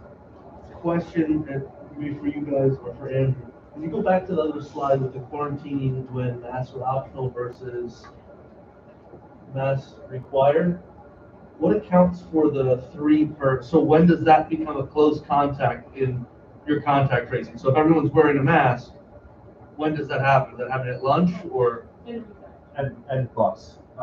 So the governor's order had an exception to it, that if you're in a classroom and you're 3 feet apart or greater and both parties are masked, you do not have to quarantine. That exception was only in a classroom setting, which a bus is not considered a classroom setting. So if 2 individuals are masked completely but within 6 feet of each other on a bus, they would not be granted that exception and would have to quarantine. For us, it was lunch only when parties were masked, but we discussed that with the kids. We keep a seating chart of lunches, and you were aware that who you sit with at lunch could possibly be who a quarantine might result in. So when we were mask required, the only time we would need to contact trace would be during lunch. When masks are optional, then you equate it to the 8 periods a day that the students are in, and you can see that number go with us. Actually, just anecdotally for the high school, like my high school student got burned in the parking lot before school started because the kids congregate out in the parking lot. They all are jumping in and out of each other's cars, and you can end up with contact out there, especially if they're not wearing masks. So quarantine is the problem. Exactly. So let me go to the next steps, and then it'll be, I'm going to turn over to you as a board to ask questions and really deliberate and decide where we want to go. So this came from the Berks County COVID Health Advisory Panel. This was recently released. And the reason I bring it up, they made 6 recommendations in the report, and what I found interesting was in some ways it's a little bit of a prize point. We have done all 6 of these things. So promoting immunizations with students and staff. Again, regardless of what you feel about the immunization and the vaccinations, we're not collecting data, so you do what you want to do, what you feel is right for your family and yourself. I'm not going to get involved in that. But if I can create an opportunity within the community, knowing we don't have a physician, a pediatric center in Ravenhead, let's do that. Let's create those opportunities. And so we did vaccination clinics. We did one back in June. We did another one in November, and then the second dose in December. This was the May-June one. And then we also did one for our staff, most recently for the booster and flu vaccines. Social distancing was the second recommendation, and we've been really working to implement that. Now, admittedly, with all students back and with some of our space limitations, particularly at the high school, it's a little bit harder, but we have definitely worked to try to put those things in place, and we still have the plastic desk dividers from last year available, and those are all in the classrooms for any teacher that feels that they would need to use that. Proper cleansing of touched areas, sanitizing desks, touch points between lunches. The custodians are spraying down cafeteria tables before the next group of kids come through. Testing measures, implement a test to stay. So we were the first in the county to offer the rapid antigen test. It's something that I actually am fairly proud of. Again, whether you want to do it or not, I go from the perspective of let's create an opportunity so that way if you need that ability to be tested, here's an opportunity for you. And so It was very difficult to get tests. It's very difficult now to get tests outside the school district, but now you can come in any day that the school is open from 11 to 12 and get tested. Revised protocols for quarantine, so we're following that. We updated 615, now it's 619, and then universal masking. That's what we're essentially going to spend a lot of time talking about. This is what's happening at the county level. So when you start looking at, a lot of times the question says, well, what are other school districts doing? This is what other school districts are doing. Mask mandatory, 45%, mask optional, 35%, that would be us. I put a mask optional in there from any school district that reported that they had some kind of metric or were purely optional. I'm sorry, this was a purely optional. This was the one based off of metric. This would be us. So any district that had some kind of metric related to masks is in there. So 20% masks based off of metric, 35% mask optional, and then mask mandatory 45%. And then this is the quarantine following the Department of Health, which is 5 days versus the 10 days or some alternate form of quarantining is there. So alternate form 15%. The other one I think would be about 84% that's following the Department of Health for the 5-day quarantine. This is I mentioned earlier, we had a chance to meet with St. Luke's and their top leaders, and this is what they recommended to us. They are recommending full mask mandates, a little bit different than what we're going to be looking at here in a second, but that is what they're recommending at this point. This was the sources, so I mentioned we had a chance to connect with a lot of different emergency management system, to St. Luke's, to a whole bunch of other outreach partners. So final slide here, what's the goal? And I think that's what's the important thing. And Mrs. Clark, I think you did a nice job of trying to outlining that as a parent perspective. My goal is to get my child in school. And that's what we want. Our goal is to maximize the in-person instructional time. That's the goal of the administrative team. That's the goal of the entire school district, is to get kids in school learning in person. And when you look at the layered measures and quarantines and rules that we have to follow from the Department of Health, this, I believe, is the best way to address that. And so we are going to recommend this evening to the board that we continue essentially with the plan that is currently in place, which is if there are less than 5 cases over a 14-day rolling period, face coverings would be optional. It would be a parent choice for all individuals, whether that's staff, students, parents, visitors, etc., regardless of vaccination status. If there would be more than 5 cases in that 14-day rolling period, then we would go to a mask mandatory process. The third bullet is face maskings are still required on all public transportation, regardless of if we're optional or not. The fourth bullet is that students and staff who travel to other locations must adhere to the health and safety plan. So if they're traveling to one building and that building is required to wear a mask versus another building that's not, of course they have to follow that rule.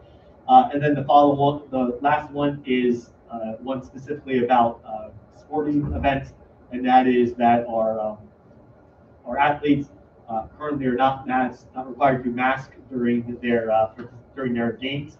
When they're not actively participating in games and practices, they do have to follow the mask guidelines that are outlined above, whether it's mask optional or mask mandated. And then spectators would subsequently fall into the same caveat as visitors in that plan.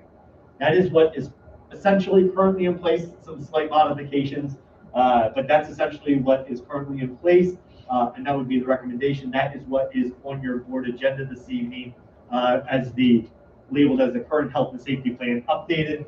That's that right here. The other plan would be essentially these things that are in here, but you would take out this piece of it, which would be the case counts over a 14-day period, and it would be a purely optional, moving forward, masking option for parents. That is the recommendation for the board this evening based off of the data, based off of the spikes being high. And the reason we're recommending that is if we're seeing more than 5 cases in a building, obviously there's something going on. So we want to make sure that again, going back to the goal, we're trying to get as many kids in school as possible. And so if that means that we need to wear masks, and all of a sudden we don't have to deal with all the quarantines, whether you believe, I hate to say it, but whether you believe in masks or not, you believe in vaccines or not, what we're trying to do here is get our kids in school within the parameters that we have to play with. And I think this is the best way to do that and still give parents choice if there's less than a certain number of cases. Once we get over that certain number of cases, we saw that last week with the high school, the ripple effect of mass number of students not in school is pretty detrimental to the learning process. So that's a recommendation, CB. Again, I turn it over to the board now for questions that you might have for me, with the administrative team, or dialogue between you as board members to figure out which direction we're going forward for this plan. I have a question surrounding this quarantining, because the way it sounds, one of the things you put in here is the test to stay. Yeah. Right, so you didn't really talk about what that means, right? So Yeah. unvaccinated, or even not up-to-date vaccinated people, right, could utilize this. They're close contacts, they can stay without quarantining, they test on the first day, what, the fifth day? It's 2 times within a week period. Is that what it is? Forgive me, I'm a little fuzzy on that one. Do you remember what it is? I know it's twice within a week period. Alexis, would you be willing to speak up? It's really hard to hear what your question is. Sure, Liz, sorry. My question That's okay, is thank you. surrounding quarantining, because if you're fully vaccinated, you don't have to quarantine, correct? So then the only people quarantining would be not up to date or unvaccinated individuals. Correct. But we are hoping, or is this test to stay only in the alternate plan, or is it in both plans? It's in both plans. We have it listed in both plans. So that kind of eliminates a lot of our issue, because if we have the test to stay, what kind of tests are we using? We are using the rapid antigen tests that are supplied by the state. So not the ones that are taking so long to come The in? PCR no, we have the results in 15 minutes. Okay. And we get those results in 15 minutes. So that gets rid of a lot of our issues that we're having. I mean, the preschool stuff sucks, but we can't do anything about that. No, but it's just a data. Yeah, no, I understand that. So I mean, the teachers who are quarantining because of our home, because of that, isn't necessarily because of the masks and quarantining at our school. Correct. So, okay, so that is in both. So basically, it's either to take out these 5 cases or not. Correct. That's the difference between the two. But if our kids are exposed anyway, But if the kids are fully, I'm on the CDC website. yeah, If the kids are fully exposed, they can, like, you don't have to quarantine. If you're exposed and you have your vaccine, you don't have to quarantine. The recommendation is that you wear a well-fitted mask for the 10 days, so if even a if you don't have kid symptoms. is vaccinated, doesn't wear a mask, he doesn't have to quarantine. No, if they're not vaccinated with no mask, the recommendation is to stay home for 5 days, right? If they are But if we're doing vaccinated, test to stay, if we're doing test to stay, then they can stay and no mask. They would have to test within the first 4 days, and then they have to test again between days 5 and 7. That's the test to stay protocol. Yeah. So then it's still on for 5 Well, days. No. They can Oh, take they a can test, still- right away, and we have the rapid test in each building, so we could administer that test. Again, that's vaccinated or not. So I just taking the building cases away, to me, if we're not quarantining anymore, because we have this test to say, we have the ability right away to test, we should still have that ability to, even if there are these cases, we haven't identified if is that a spread? Are they getting it at home? Are they we don't know that. We can't control what goes on at home. I mean, so I don't want students to have cases in the school. I always want to make sure I say that out loud. I don't want that. But we already aren't going to quarantine either way. And so what's the benefit? What is the benefit of masking kids afterwards? If we know that there are more than that many cases and you feel comfortable as a parent masking your child, that's your option. But if I don't want to, But that's the CDC guidance. CDC guidance is to wear masks for 10 days after your exposure. That's what the current CDC stuff is. The Well, other why- thing is, So why does the whole school have to do that if the whole school isn't exposed? well, so if you look at Twin Valley, right? Twin Valley is about 3 times our size. They've had 92 cases in the last 11 days, right? 10 days, sorry. So we've had 11, right? Even accounting for their larger size. They're mask optional, we're mask mandatory. I mean, it's anecdotal evidence, but we're, Optional the past 11 days. yeah, but because our number has triggered it to keep masks Oh, on. in the high school. Yeah, In the so, first because day. we're following CDC guidelines. All of those cases were from over break. I mean, the very Monday, 11, or there were how many cases on Monday? Like 7 or 5 or, there were like 6. That didn't happen on Monday at school. Okay. A lot of 5 could have. Those But six- what I'm those six saying, happened in school. On Monday. They Yep. came to school, they got COVID at school. They came to school and were tested that day. Okay, but they didn't contract it at school. Correct, is but what I'm those, saying. what I'm saying is those are the ones that we identified as being physically in school Yeah. and testing positive that day. There's a lot more, there was like 18 or something like that. Those account for kids that tested positive, but were not physically in school. I just don't see the benefit of masking everybody if we're not going to quarantine, we're giving the ability to test. And if my child is a close contact, I can test him, her, and find out positive or negative. That's what I wanted to say. Well, let me just clarify something with the test to state protocol, just reviewing this right now. Day 0 is considered the day of exposure. So if you're in school and you're exposed to somebody right next to you, they're COVID positive, they're saying the first test could be administered within 2 to 4 days post-exposure. So that day of exposure would be day 0, then be day 1 and day 2. So there would be a day, the day you're exposed, a day in between, and then basically you'd come back that day after as long as you test negative. That's the test to state protocol. So they have to go out at some point.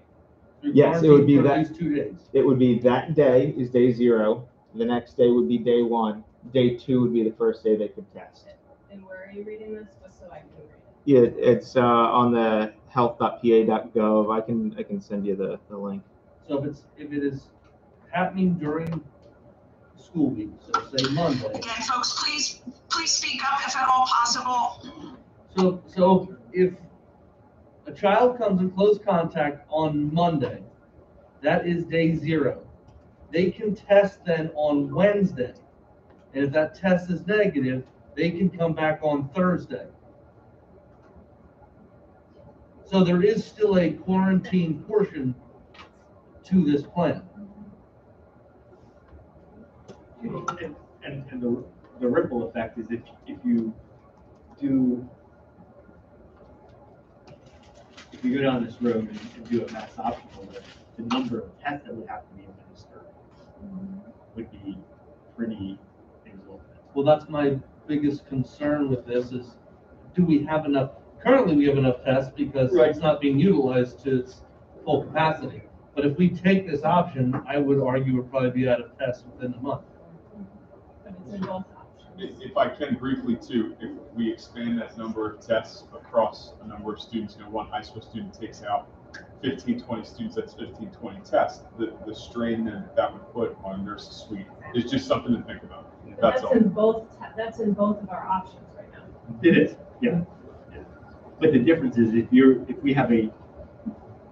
to this and we're at an escalated level like the high school currently, and there's 2 people where we don't have to even do the test today because there's no need for the quarantine. The only way that would become taxing is if we go with masks completely optional, regardless of building temperature. Then we would run into a testing issue. I'm certain of it, as well as taxing the. I don't think of the amount of tests is the concern. I think of, every test requires a 10-minute turnaround, and then also the management of the test itself. That could just be, with one nurse per building. Have to consider some of what they're doing in their time too. we just, if this is something we want to do, we'd have to just maybe look at some alternate pathways for staffing. What is the cost for that? It's actually free. Oh, right on. Yeah, we get it from the state, so that's great. For me. I think we'd have to look at staffing, yeah, and be able to maybe partner with a contracted service for the end of the year. That's something we can easily do.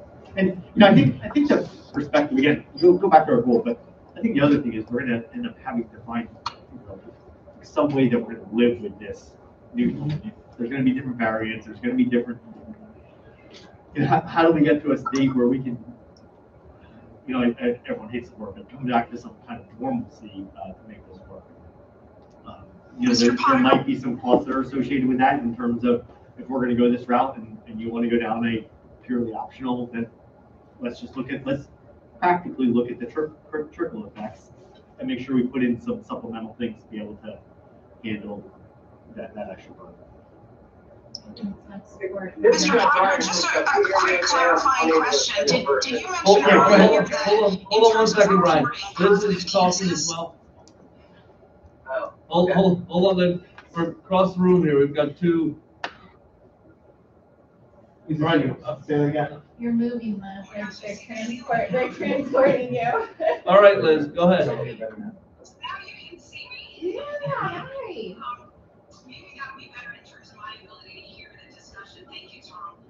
Quick question, Mr. Potter, just in terms of clarifying, did you say earlier in terms of the way positive cases get reported, what we're tracking is when a positive case essentially gets identified during the school day? We track. In all likelihood, that there were other positive cases, for example, from students over break or students on the weekend or whatever, that we are not including in our numbers. We track two data.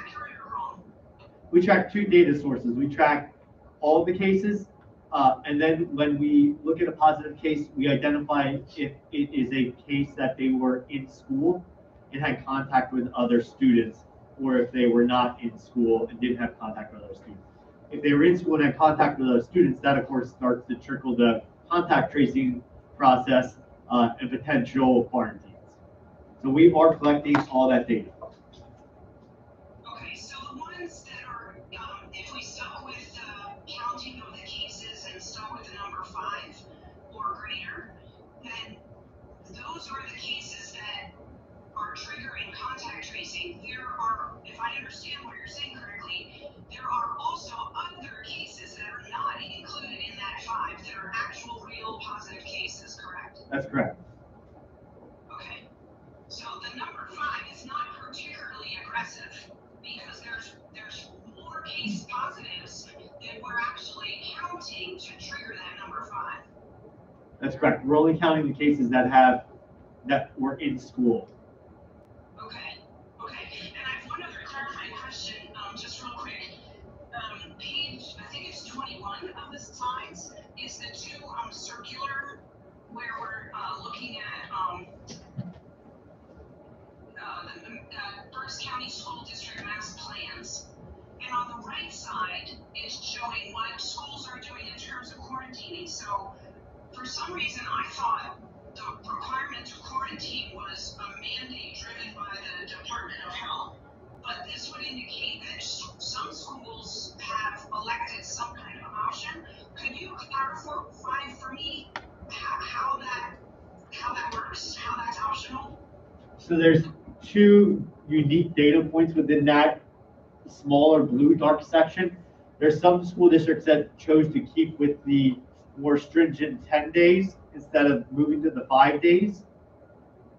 And then there's some school districts that are not doing any quarantine process at all.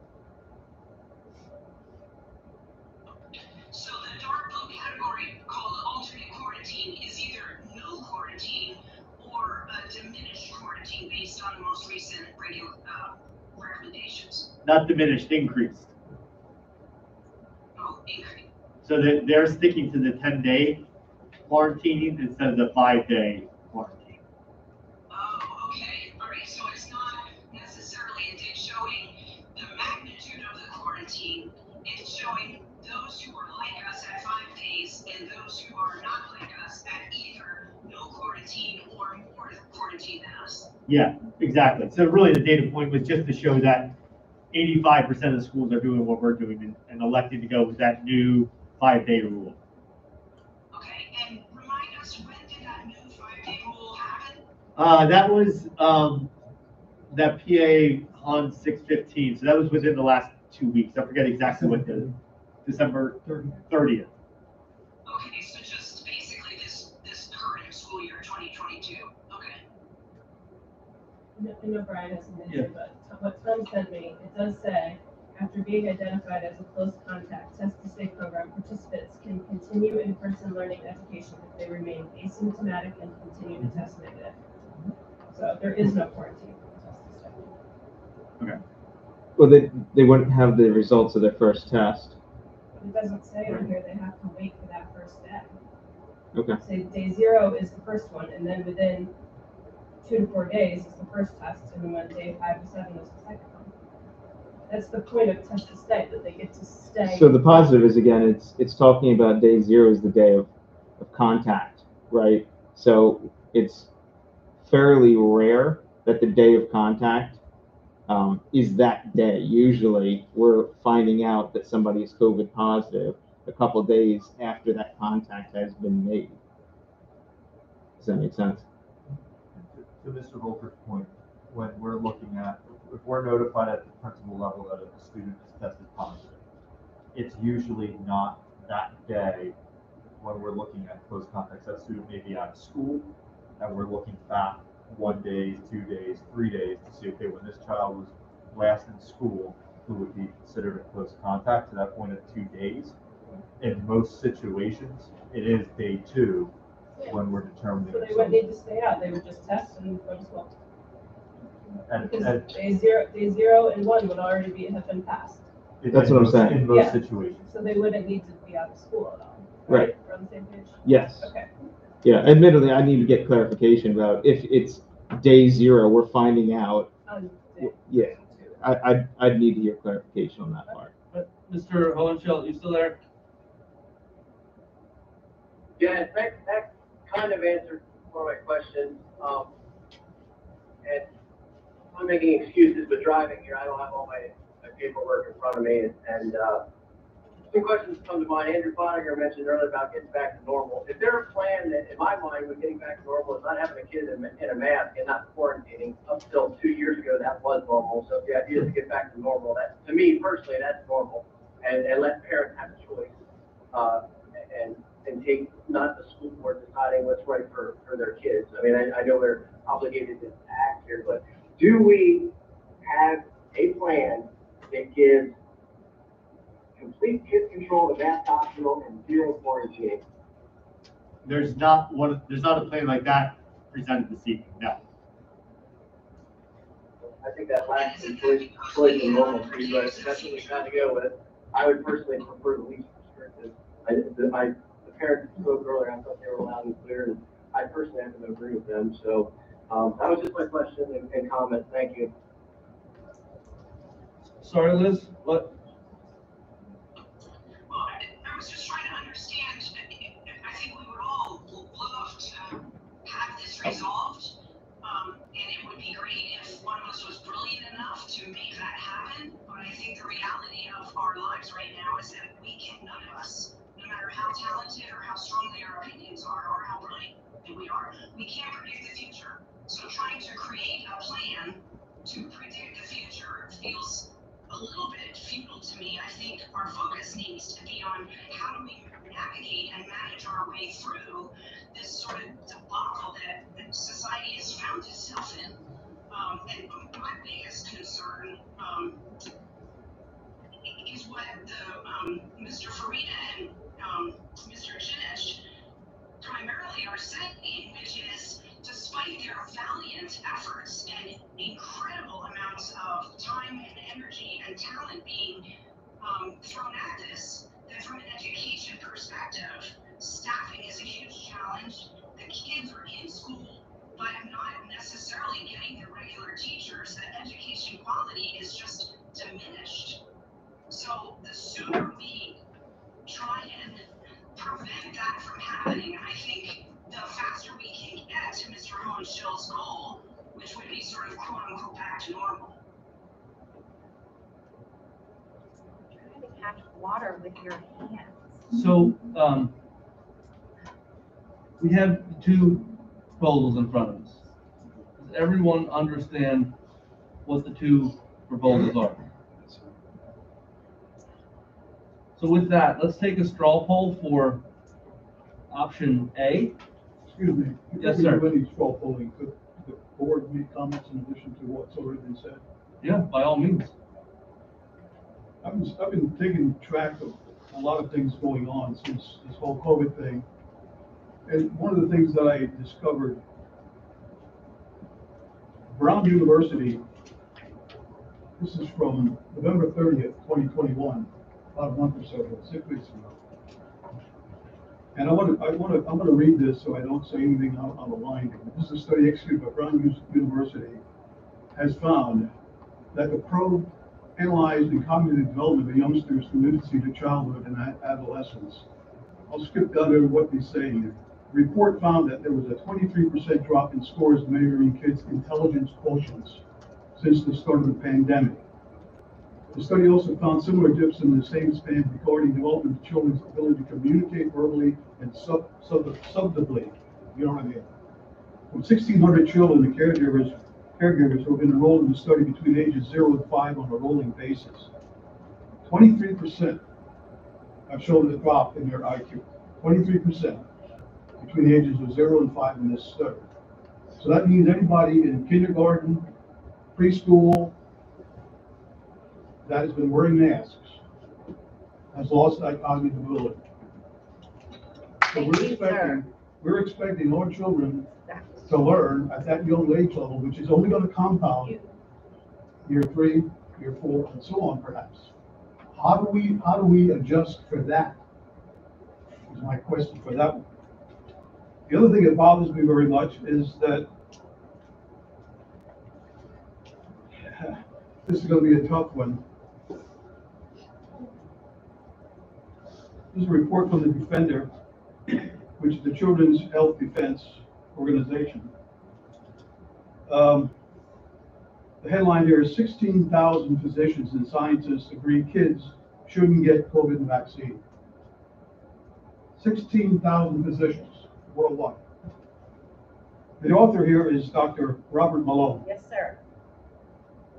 Before you vaccinate your child with irreversible, potentially permanently damaging, find out why 16,000 physicians and medical scientists around the world have signed a declaration publicly declaring that healthy children should not be vaccinated for COVID-19. The author is Dr. Robert Malone. And who's he? Have you ever heard of him? First time I heard anybody else mention his name was this lady here tonight. So I think she's been sort of along with me in the same path to trying to discover what's right for our kids, both cognitively and medically. He is actually the inventor of the mRNA vaccine. He holds 10 patents for this. He's the leader with other associates in doing this. I hate to read this out loud because it's scary as hell. But this, I'm going to read it to you so you have the same information that I have and that this lady out here has, and maybe some other members in the audience with children. I think it's important that I share this with everybody so that you can understand maybe what we're expecting. Before you inject your child, a decision that is irreversible, I want to let you know that the scientific facts about this genetic vaccine, which is based on mRNA vaccine technology that he created, he says I created. The first thing is that a viral gene will be injected into your child's cells. The gene forces your child's body to make a toxic spike protein. These proteins often cause permanent damage in children's critical organs, including the brain and nervous system, the heart and blood vessels, including blood clots, their reproductive system. This vaccine can trigger fundamental changes in their immune system. This is the guy that invented this stuff. If anybody has credibility, I don't know who else it could be if he's the guy that's telling me this. The most alarming point is that once these damages have occurred, they're irreversible. You can't fix lesions within the brain, You can't repair heart tissue scarring. You can't repair a genetically reset immune system. This vaccine can cause reproductive damage that could affect future generations of your family. The second thing you need to know about this fact is the novel technology has not been adequately tested. We need at least 5 years of testing research before we can really understand the risks, harms, and risks from the new medicines that are becoming revealed many today. Ask yourself if you want your child to be part of the most radical medical experiment in human history. Final point. The reason we're giving you vaccination to your child is a lie, he claims. Your child represents no danger to parents or grandparents. It's actually the opposite. Their immunity getting COVID is critically to saving your family, not the world and its disease. Like I said, he is the Chief Medical Regulatory Officer for the Unity Project, President of the National Alliance of Physicians and Medical Scientists, and he has other resumes on there that are quite great. The point I'm trying to make is, we're talking about masks. I'm concerned about our kids with their IQs going down, which is because they're wearing masks. I know we have a parent optional thing up there. If I had my say, it would be parent optional means my kid wouldn't wear masks. That's my own personal opinion. There are other vaccination groups here. You know, the AMA supports vaccination. Physicians rejects it. Let me start over. Physicians group rejects the AMA support for vaccine mandates. That's the American Physicians and Surgeons. When you got doctors all over the world and American AMA support for against vaccine mandates, you know, I got to ask, what are we preparing our kids to go through in their future? In full disclosure, we are not discussing requiring anyone to get a vaccine of any kind. So I understand everyone has their own thoughts on vaccines. Here's where I'm going with that, Mr. Weigel. Here's where I'm going with that. I mentioned this earlier to our attorney, Mr. Pratt, and Mr. Pottinger, and Mr. Volker. We have our kids getting vaccinated in our school. Along with what was the name of the pharmacy that came in here and set us all up? Fresh Pharmacy. Yes, Oakside and whatever. You know, how did we come to allow that to happen on our premises without considering? Do we have a formal consent that the parents can sign for any of these risks that I just reviewed? There is a consent that they gave to receive the vaccine. All right. So same with the testing. So anyone who comes for a test, they have to sign the consent for the nursing or whoever is conducting the test to do so. Well, again, I have a lot of more information here. I certainly don't want to go through all. I think you got the gist of where I'm at with this. The simple thing I want to say is, I don't want to be held culpable to doing any damage to any child that was in our school with our nurses injecting them with this vaccine. I know they got a consent form. If the parents assign it, that's fine. But that never stops those parents, if something goes wrong, coming back and suing the district, which would put a financial burden on the district. As Mr. Pratt solicitor told me, that's what we have insurance for. I don't like that answer, really, to be honest with you. Same with someone getting COVID though with a mask optional. You have the same. What I'm saying is you have the same risk. So if a student came down with COVID in a mask optional, that parent would have just as much possibility of suing the district. We would still have to pay to fight that, no different than them tripping on the sidewalk. So we face those challenges every day, and I hear what you're saying, but that's part of doing business here as the district. So those risks are there. I want to ask a question. I hate to ask it, I really do, because it's so. I don't want to really know the answer, but I got to ask: how many fatalities have we had in our district? Students support anybody? Any fatalities? None. What does that tell you about COVID? Well, that's not necessarily true. And it depends how far you want to take that. Whether you're talking grandparents, so there was just one this past week, drivers contracted, that has happened. I said no students. No students, okay. Yeah, okay. Students, faculty, administrators. We've had staff. We had staff. Yes, How many, may I ask? I don't know the number. How many is enough, Ken, to make you change your mind or take it more seriously? Would it have to be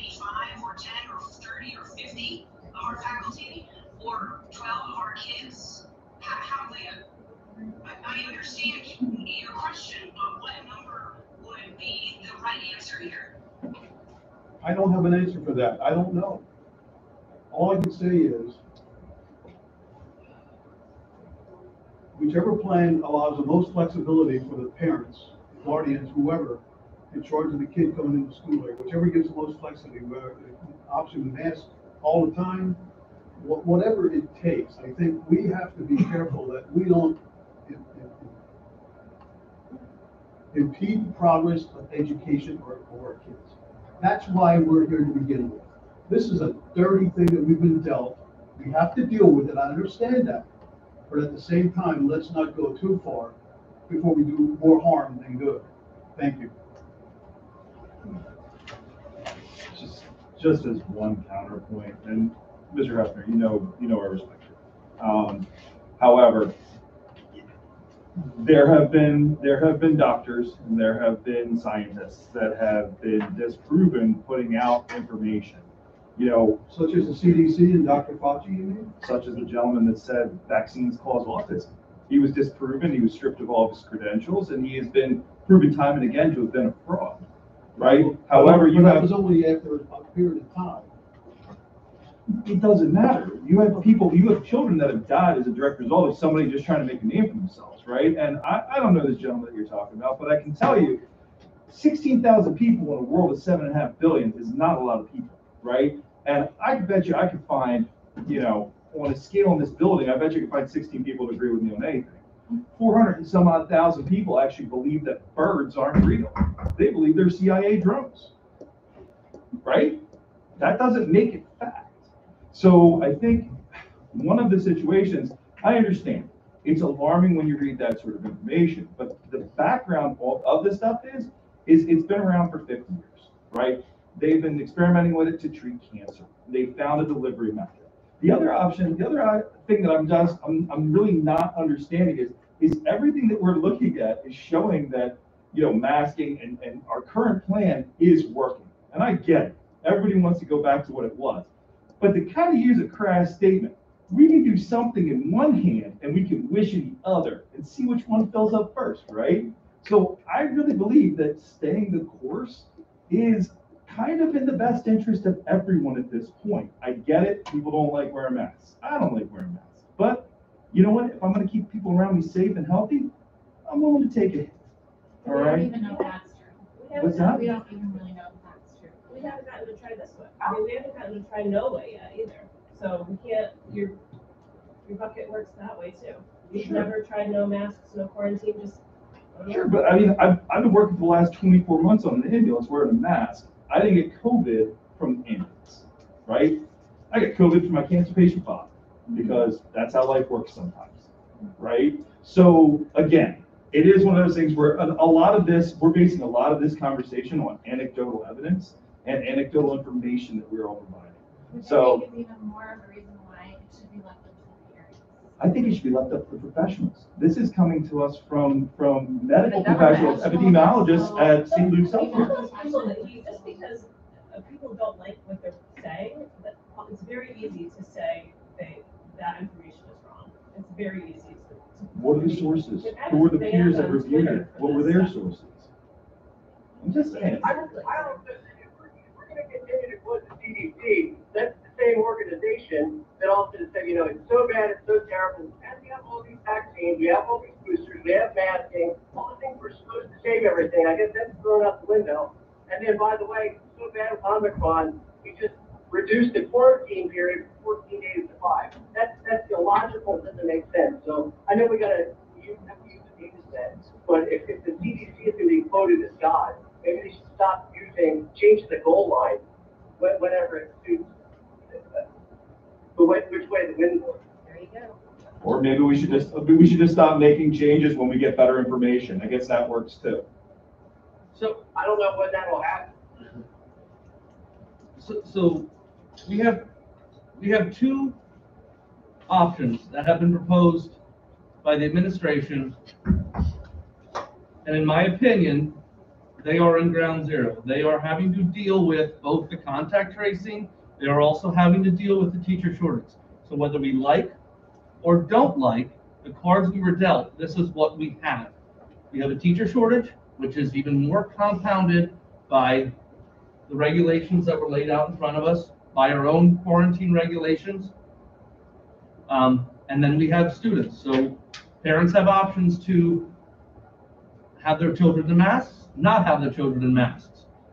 So we can argue on semantics or science or however we want to, who's right, who's wrong. What we have here is a plan, two plans put forth by the people who have to make sure our kids are safe, and we trust them to make sure our kids are safe every day, from snow days to late starts to early dismissals. So we trust that safety to them, and I'm just asking that we have two plans. Do I think they're perfect? No. Do I think this sucks? Yes. However, we have two plans, and it's the lesser of two evils. So what I would ask is if we could take action or a straw poll on option A and B, and if Andrew, if you would lay out option A and lay out option B, and we'll take a straw poll, and then we will go back and take a motion. So, thank you, Mr. Wegman, and thanks for giving us the administration the credit to go through this. This is option A, which in your board packet is D1, current health and safety plan update. So the main crux of that plan is this outline right here, which is we would use the metric of the 5 cases on a 14-day rolling period to determine masks, okay? In high level, the option 2, D2, the alternate health and safety plan, removes that 5-case rolling average. There's no case count anymore, there's no metric, and it is just purely an optional process for masks. Both plans, just to be clear, do have the quarantining language in there and do have the test to stay program, which are listed in there, okay? That is what is in the 2 plans that are in front of you. So again, the major difference between current health and safety plan updated has a metric of 5 cases versus alternate health and safety plan, which has no case count at all. It's just purely optional. Does that make sense to everyone? Okay. All right, so we will start with a straw poll on option A, which has the mask optional with the metric. So, Laura, yes or no? No. Liz? Option 1 or 2? No, just one. So I'm in favor of an even tighter plan than the current plan, given the skyrocketing metrics, given St. Luke's recommendations, et cetera, So there is absolutely no way I could put any support behind a plan B that would expose all sorts of people, staff, students, family members to a really scary virus that frankly right now is out of control. So you're no to both options? Well, if my only choice is to support A, then I would support A over B, but I would, if we can get there, encourage us, for example, to at least with Plan A, add a level of restriction for visitors inside our building and ask them to please wear masks so that we're not bringing outsiders, sort of germs, if you will, into our buildings.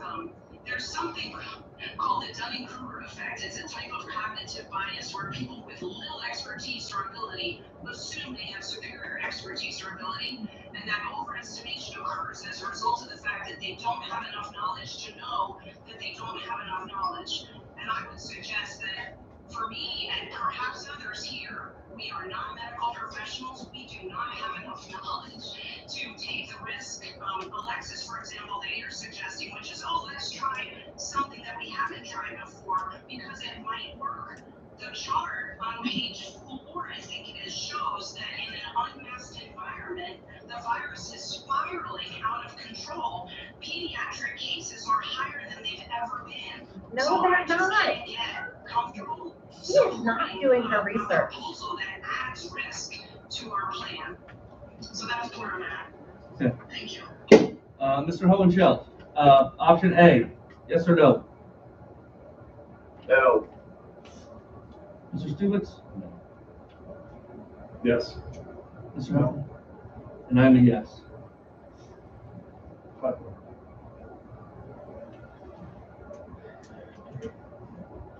So option B, which is just mask optional, with, still has the quarantining, just no,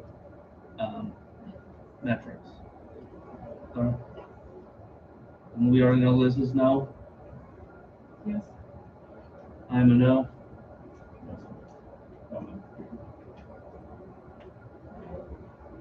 Brian, Oh, Brian, sorry. Option B? Yeah, sorry, I was on mute. I am for option B. Okay. Did that come through? Yep, you got it, you got it. Thank you. Ms. Stevens? No. No. After was a yes. Correct.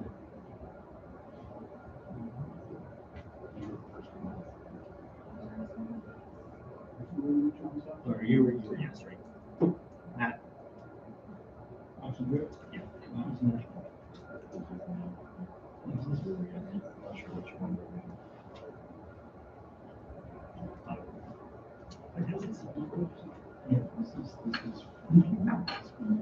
So then, we need a motion and a second to adopt option.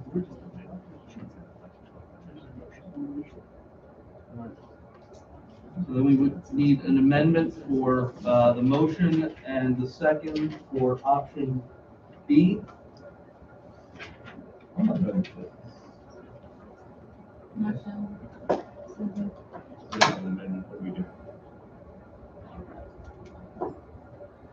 If you don't have an amendment, then you're voting on it, and you can vote on the original, it needs to be turned down, and then you have the motion to be made on the new, All it says here, it says 1 and 2 to reauthorize. Yeah, they're both on there, so. We have to select one. All right, so then we'll continue on and, okay, go back to, So what's happening? so we're gonna continue on with the agenda. We're going to make a roll call vote. And then we have to go back and get a motion and a second to adjust the. So the roll call is voting for number 1, current. the current one. Correct. If you go with the current motion, it's to maintain the current health plan. So since you're voting on a block of things, if you are approving one part of it, you have to vote no, and then a motion has to be made to. So we have to make the pull adjournment. out D. We'd have to get. Or amend. We have to get an amended motion, and Mr. Sheets said he is not willing to amend, so that's why I said Will we have you to amend go to through. vote for item D separately? Item D separately?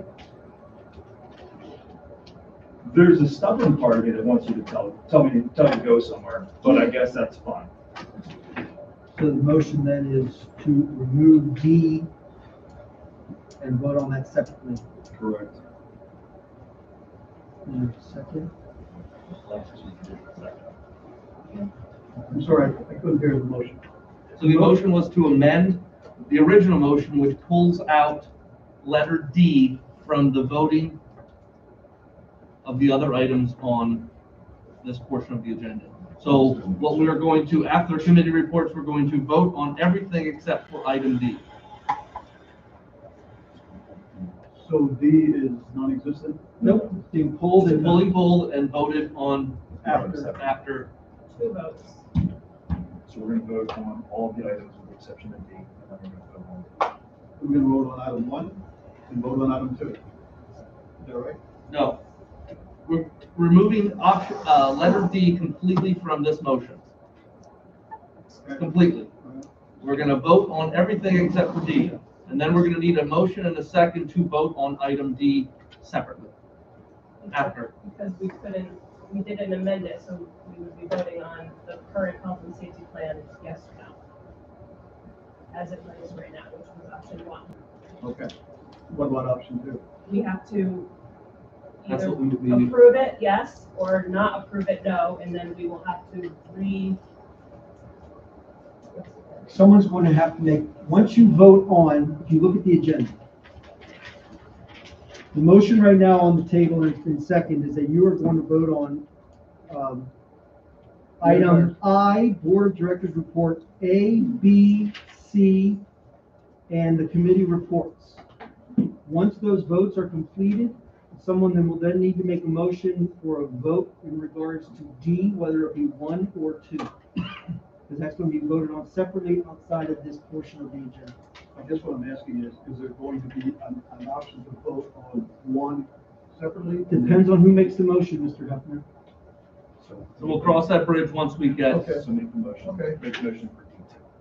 Just make the motion to approve D2. When you get to When we get to that point. Okay. First, we're gonna roll through committee reports here.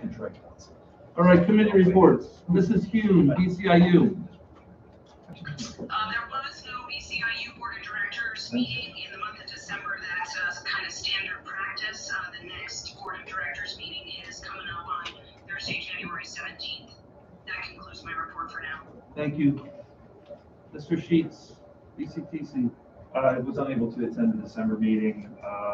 The next BCTC meeting will be on January 26th at the East Campus. That concludes my report. Ms. Delberco, BEITC. Yeah, so the tax collection committee met on December 16th via Zoom. Some notable items that we went over, the new tax software, through some financial reports to the end of 2021. We also approved the operating budget for 2022, and also approved their auditors for the next 3 years. They also elected officers for the upcoming year and also elected tax appeal board members. And that concludes my report. Thank you. Cola, Mr. Walliser. So the Pennsylvania school funding case is still going on in Commonwealth Court. It's been pretty interesting to watch there's been a lot of different superintendents throughout the state of Pennsylvania that have been testifying how the evidence is clear that our schools need more funding to operate effectively. And when our state is failing to fund our education system, it puts unfair responsibility on our local taxpayers. It's been shown that 277 of the PA schools need more than $2,000 per student just to provide the daily adequate supports for classroom instruction. And in the long run, the state would only have to spend an additional $4.6 million to make up for that downfall. So it's been very fascinating to watch, and I'm looking forward to seeing what this outcome will be, because it could definitely be monumental for our Pennsylvania schools, public schools. And our next meeting is... Excuse me, before we go any further, may I interrupt you? Yeah, sure. I'm wondering if you're familiar with Senate Bill 471 in session of 2021, amended as recently as November the 8th, 2021. Off the top of my head, I do not know what that one would be. Okay, well, I think it may have some impact on the employment, some of the people employed here. Are you familiar with this? Yes. Huh? Yes. Would you like to explain it? No, go ahead. I think it basically, without reading the whole thing here, it's been amended, like I said, November the 28th, 2021. It has to do with prohibiting mandatory COVID-19 vaccination of Pennsylvania residents by the Commonwealth political subdivision or as a condition of employment. It goes on in here and gives you some specific things here. Citizen may not be forced to sign a vaccination declination waiver. And basically what it does is if you get laid off because of any reason there, you can collect unemployment, which some businesses are allowing it to be done. So I think it goes far to protect the rights of everybody in the Commonwealth. If anybody is interested, I can have the secretary make copies. Doesn't matter. I'll give you one now. What I'm getting at is, you have to review if everybody, if anybody, and we get a majority vote on this, I think it'd be appropriate if we agree with that particular Senate bill that we ask our solicitor to draft a resolution in favor of that, and we could forward that on to all our representatives from the district. Thank you. The next COLA meeting is February 8th at 7:30, and the presentation will be from the Pennsylvania School of Business. Andrew, I don't know if you have anything else to add. Nope, that was perfect. Okay. You got all the big points, and that lawsuit's a key one. The PARS organization, which is the Pennsylvania Rural Small Schools, which as a school district we belong to, are one of the key players in that lawsuit. So hopefully we'll find some equity and funding that after it all comes out. All right, you still have the floor there, Ms. Wallheiser, for policy committee. Oh, this is a new seat for me, so I have nothing here to report. Understood. Strategic planning and goals, Mrs. Eisenhardt. And Mr. Cotter presented on December 10th, the district strategic planning goals to the entire community. And what I have to say, I thought it was very well put together and it was very well received by the community. I got lots of people who watched. But, Oh, yeah? Good. That said, I mean, some of the stuff that everyone like doesn't love to hear, some of our harder points, but at least they said it was very, transparent and some of that stuff, and they were tracking it. So I think that's. We appreciated your honesty. Yeah, it's something to be proud of because while it's not always fun to say some of the stuff that we're not great at, we're recognizing. It's great feedback. Thank you very much for that. It was a new format for us, and so it's good to hear that feedback of what we can do in the future. Yeah, I mean, it's nice that we can stream these things now. That's one of the benefits of all this is the amount that we're getting out there. But hopefully the next time we do it, we have a bigger crowd.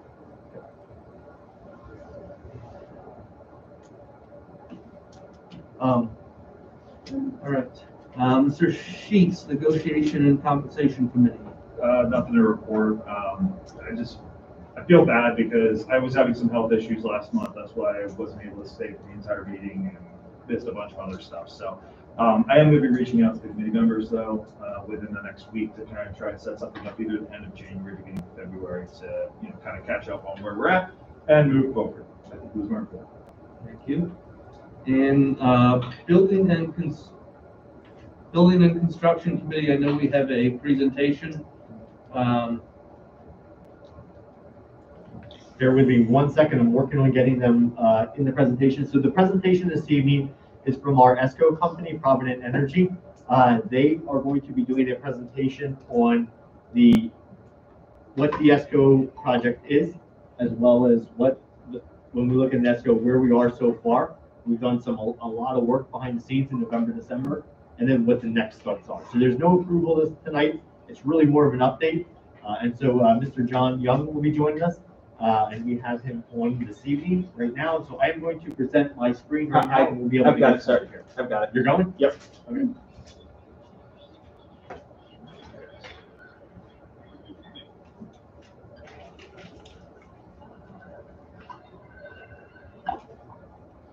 So again, the idea and concept here is we wanted to provide you an overview of what an ESCO is, knowing this is the third phase of our building project.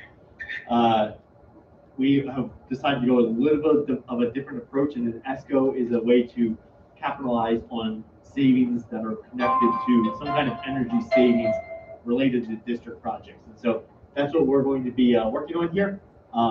Mr. John Young has really been our key leader for that. And so he's going to be the one that's going to be talking to us about what an ESCO is and what we've done to get here and what are some of the next steps. Okay. John, thanks for joining us this evening.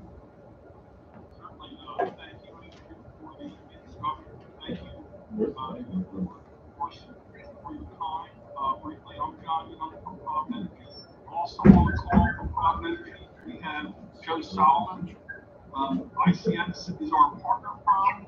They are a large engineering and consulting firm that adds a lot of technical heft to preparation of the RFP, the analysis, and the recommendation. I just ask for a hand here if you can see my screen. Yes, we can. Great, thank you very much. I know Andrew has done a great job of prepping most of these folks with the background on the GISA, but just as a little bit more background, the Guaranteed Energy Savings Act has been around since the 90s. It's been updated a handful of times, expanded most recently with Act 163 of 2016. It's really a procurement vehicle that's focused around the energy and infrastructure needs of governmental buildings. So there's conservation measures and facility improvement measures are the key implementations.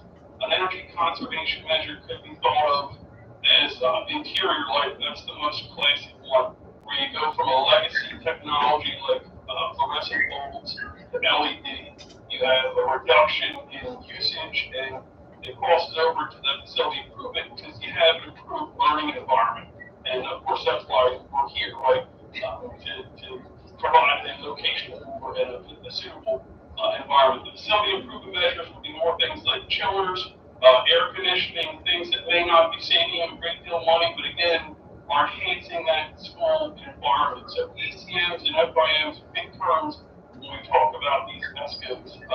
The performance contracting portion of it really revolves around there's a guarantee, right? So these ESCOs come in and they're going to provide guaranteed savings of energy that will offset the cost of the implementation, right? So that's all part of the process. The design build process, PSA, means that the ESCO really becomes your partner in implementation.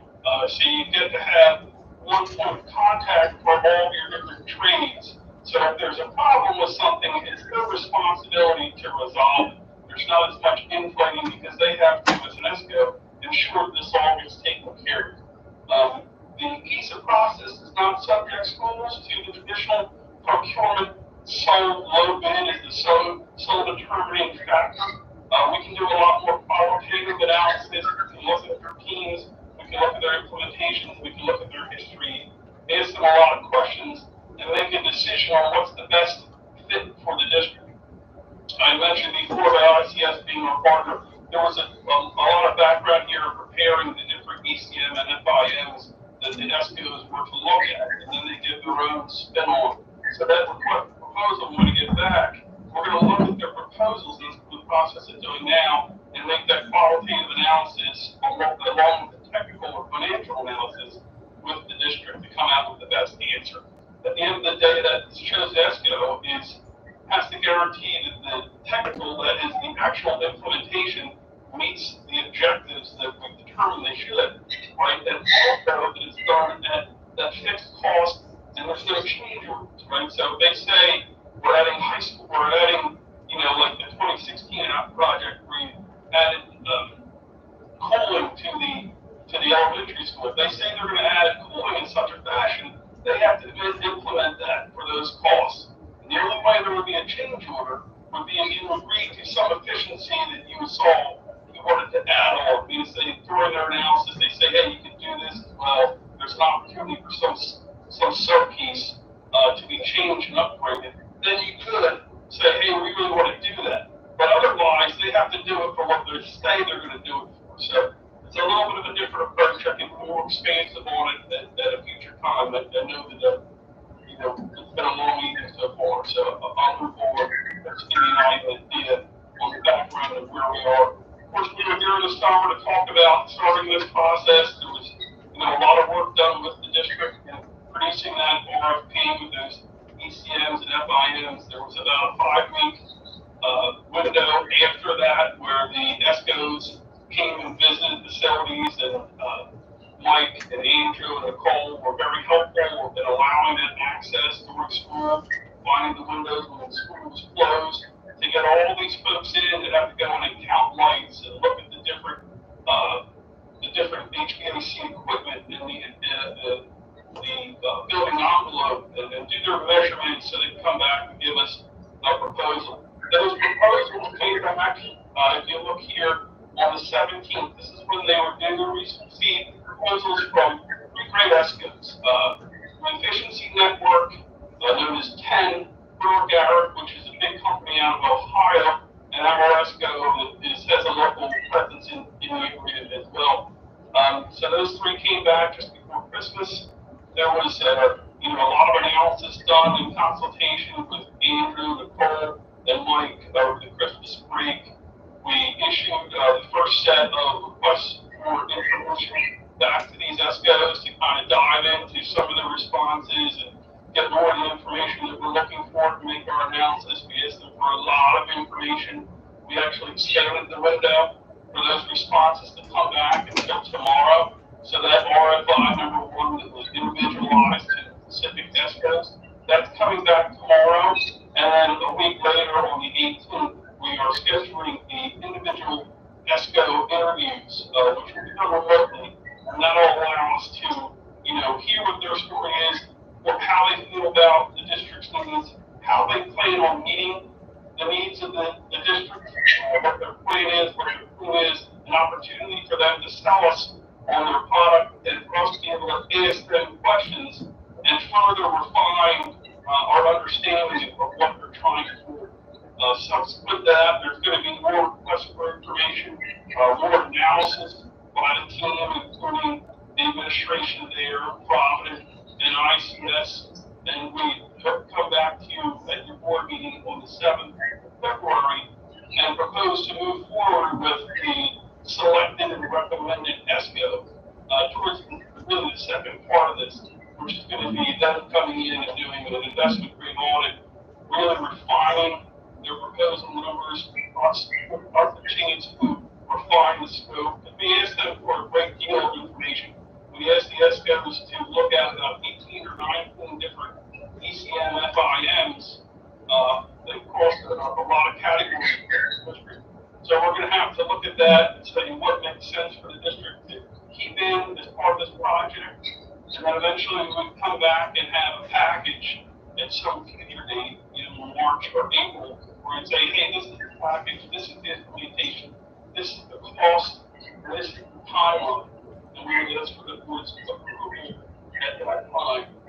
And then we would get the notice to proceed and conceivably get a lot of this work done next summer and into fall. Of course, it's always done with the educational environment at the forefront of the thought, right? So we're not going to compromise with guys putting in so many efforts for the administration and the staff putting efforts into. Everyone's going to have these guys working around your schedules as they implement. So that's a big part of communication. That's a big part of the process. Again, I can continue for an hour and talk through this all, but I just wanted to give you a kind of a brief update and let you know where we were at. John, thank you very much. That's a perfect overview. It gives the board hopefully an understanding of what an ESCO is. The reason why we decided to go this direction because of the energy savings to help offset the cost. The no change orders obviously is a very alluring aspect to this process as well. And then some of the timeline and processes, as was just outlined, where we put the project together, we've engaged in companies, they've given us their proposals, we've asked for more information to get a little bit more detailed. And the difference between this and a regular project, you have to have everything outlined down to the T of the color of the outline. Right now, we're just saying, here's our idea, and that's where we go back and forth with this company to come up with a refined, here's exactly the scope once we pick the company that we really want. So the first part is, here's generally our idea. The company gives us their opinions or their proposals of what that could look like. We find the company that seems the best fit with who we want to partner with, and then we can refine that scope a little bit further, exactly, down to the color of the atlas type thing. So right now we're in the phase of who's that partner we want to be with long term. So any questions for John before we conclude here? I asked him to keep to about 5 minutes. You were right on. Good job, John. Thank you. That's helping. Great to get on here. Thanks for your time. And Joe, thanks for joining us as well. Not a problem. Good to talk to you again. All right. So again, we just wanted to provide an update. No voting items at this point, but just so you can see the timeline. The next meeting is January, I think it was 18th, when the Building Construction Committee will get together for those virtual interviews with those companies to help better define who that partner is going to be that we're going to be working forward with. There'll be some more details, some more exploration, and hopefully at the next meeting, we can come back to you with a company. Mr. Weissman, I'll turn it over to you. All right, any other board discussion on any of the items other than item D? Hearing none, can I get a roll call, please? Mrs. Eisenhart? This is for HRC and the committee request. Yeah. Correct. Mr. Huffman? Yes. Mr. Hohenschultz? Yes. Mrs. Hume? Yes. Mr. Rightower? Yes. Mr. Sheets? Yes. Mr. Stubitz? Yes. Mrs. Wallheiser? Yes. Mr. Wagner? Yes. 9 yeas, motion passes. All right, now moving back to letter D, to amend the health and safety plan based on option 2, which was mask optional with no building metrics. Could I get a motion and a second? So moved. Second. All right, the one thing I would just like to say before we take a vote, and I will open up to any further discussion, is that I have grave concerns, several grave concerns. One is for the health and safety of the students. Second is for our staff and for our administration. The amount of time that I believe this second plan will cause them to have to put into contact tracing that is an already taxed burden for them. We just heard Mr. Jenish is covering classes, Mrs. Kelly, Mr. Farino, they're all doing their part to chip in here. And by doing this option, in my opinion, I think we're going to tax them even further. And I would hate to lose any one of our administrative team over something like this, because I think we take that risk. You never know, that could be on any option, but I have grave concerns about this. Furthermore, with this option, I believe we're probably going to have to seek an outsourced company to do contact tracing, which will cost us $30.92. It's already on an hour. Right. Okay. Which is equivalent about. But that takes the burden away from our administrators, does it not? It'll be up to 40 hours a week. Okay. Up to you, sir. That's what they're So currently it'd be spending. anything from 1 to 40, but not necessarily always 40. No benefits. It's an outsourced, It's that's an correct. outsourced hourly wage. So that is on the agenda. Okay. The other piece that I would, if we're gonna go this direction, do the test to stay, would like to, I'll investigate and come back with some options for maybe some kind of contracted nursing piece, because currently we are a nurse, we are down a nurse, and so to implement the test to stay would be a little bit more for the burden. So, Are they tests that have to be administered by a nurse? yes. Not like a That's my swab, understanding. like a home swab? My understanding is you have to have a nurse. Well, I've I'll read investigate. just from other districts and just reading pieces of other districts that they get exposed, they get sent home with the test. And they take them home and. No, with this This is in New York. district program that we have to do that in school. There's separate protocols of reporting back to the state and yada yada. Yeah. Any other points of discussion? Mr. Wagman, Yes. 2 considerations I asked my colleagues to evaluate. One, given the direction it appears to be headed, is there any appetite among my colleagues for implementing a slight edit in that second plan that would require masks for visitors in our buildings? That doesn't impinge on parental choice. It doesn't require our administrators to do very much at all beyond what they're already doing. But it would possibly, if you believe even slightly that masks help minimize the spread of germs, and acknowledging that our custodial staff is incomplete, and so our cleaning protocols, again, despite valiant efforts, are probably not up to snuff. Could we at least consider requiring strangers, if you will, quote unquote, visitors in our buildings to mask up? Liz, I hear what you're saying, but it would probably be next to impossible to police outside of the day-to-day. As far as sporting events, I have attended several, and next to impossible, it's not respected. So when that announcement is made, they choose not to do it. And I just don't know that we have the manpower to make sure that is accomplished, that it's not during the school day. Yeah, I was thinking frankly in terms of this whole day. So, people have to come through our main offices and go through their Raptor system or whatever to identify themselves, and we could check masks, during this whole day. To your point about athletic events, we have ticket takers at many events. They could at least attempt to suggest that, spectators require masks or wear masks. Is there any appetite for making that change? No. This is, Might I ask what the rationale is? If our goal is to try and keep our kids in school and to enable parental choice, how does requiring a visitor impinge on either of those concerns that you've expressed? I'm just trying to understand the logic thinking around rejecting that thought process.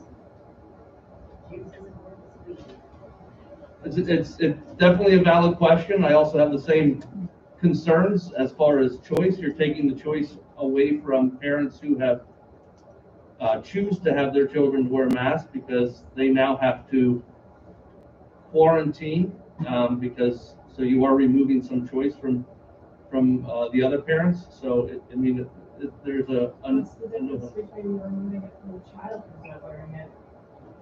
It's not removing it from the parent. If you want to wear a mask, then wear a mask. correct, but I'm saying the choice to quarantine.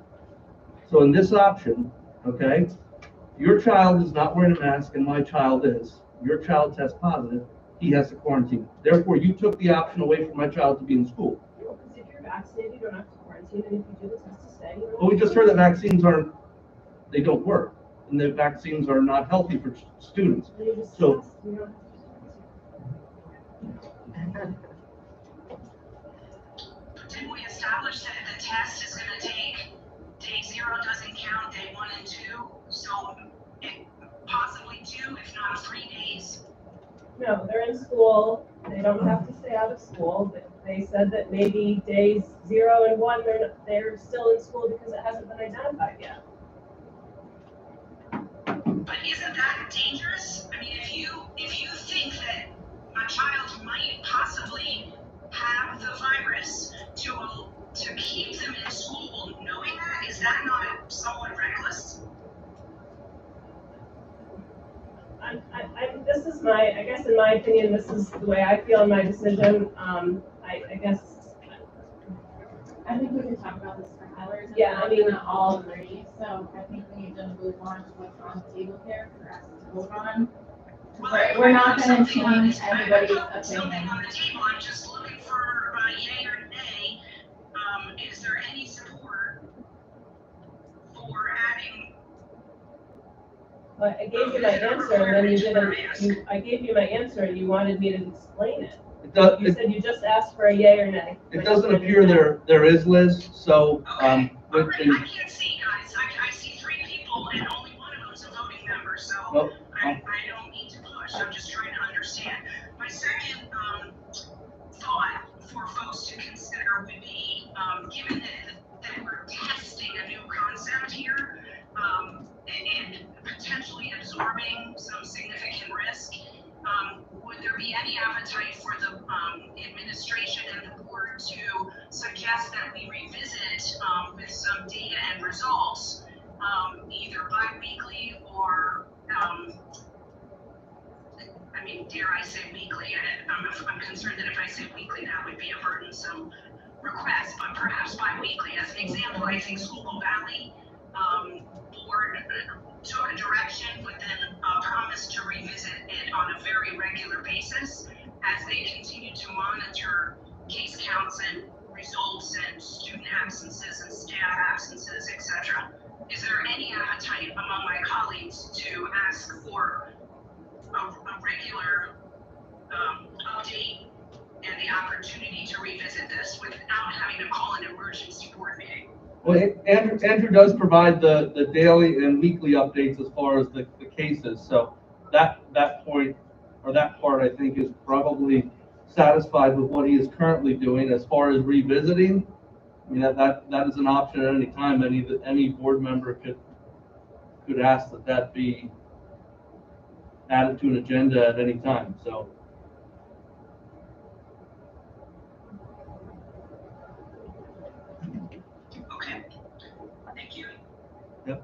So, any other comments? Hearing none, we get a roll call vote for option 2, which is mask optional with no case matrix. Mr. Hefner, Yes. Mr. Hohenschel. Yes. Yes. Mrs. Hume, No. Mr. Rightower, No. Mr. Sheets, No.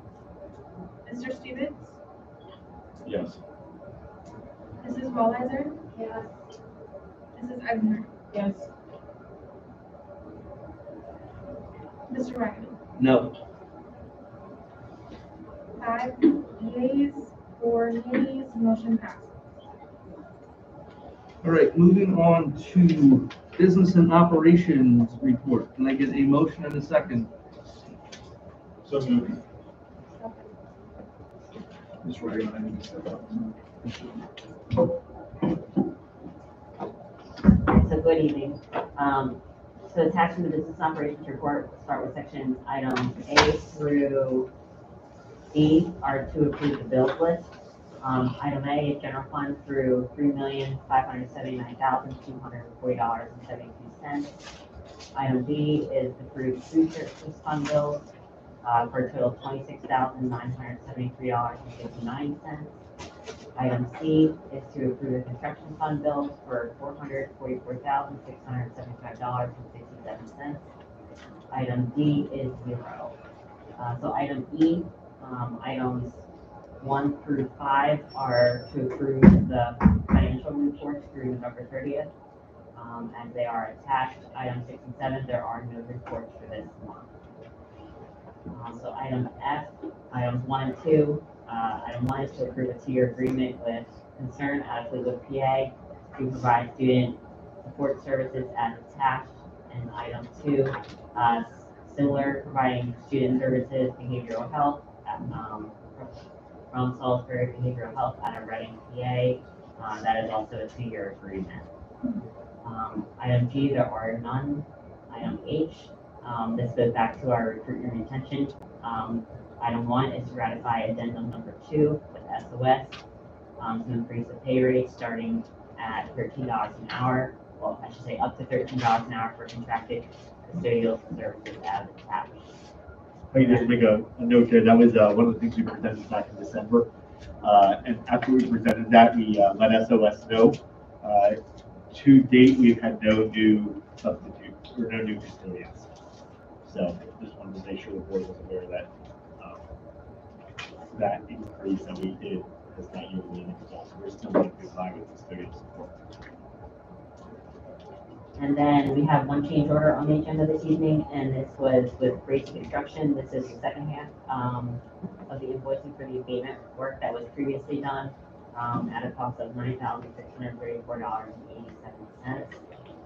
Item I, this is part of the whole budgetary process, kind of outlined in community night. This is a resolution not to exceed the actual index of 4.1% for the 2022-23 fiscal year. This is basically saying that we could not increase taxes by more than 4.1%, which, if you look historically, we have not even been close to that number.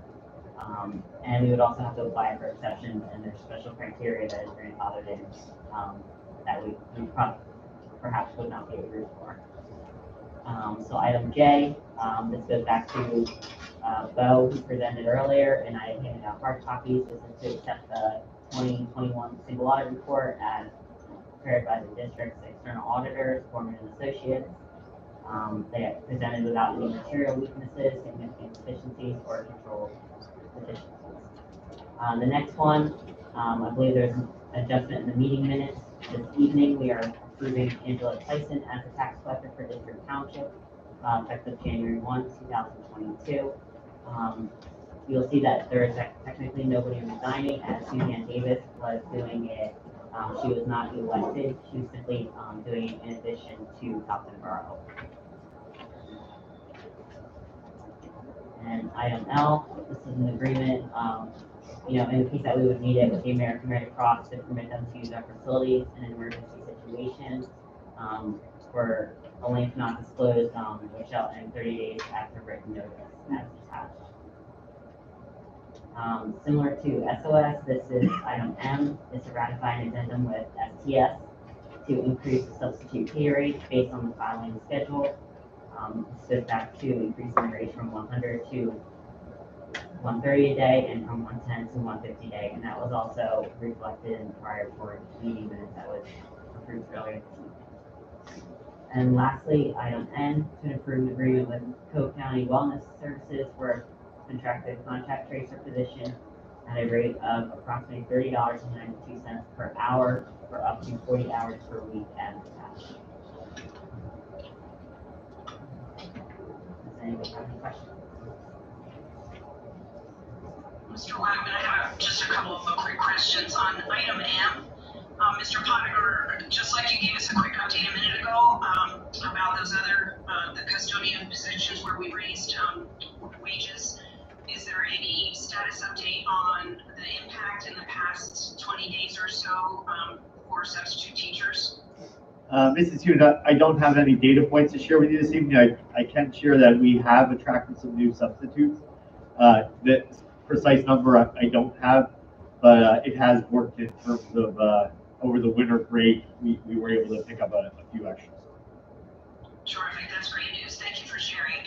And then on item N, just a little bit ago, I think we were discussing this. So if I understand correctly, we go to this company, Cook County Wellness.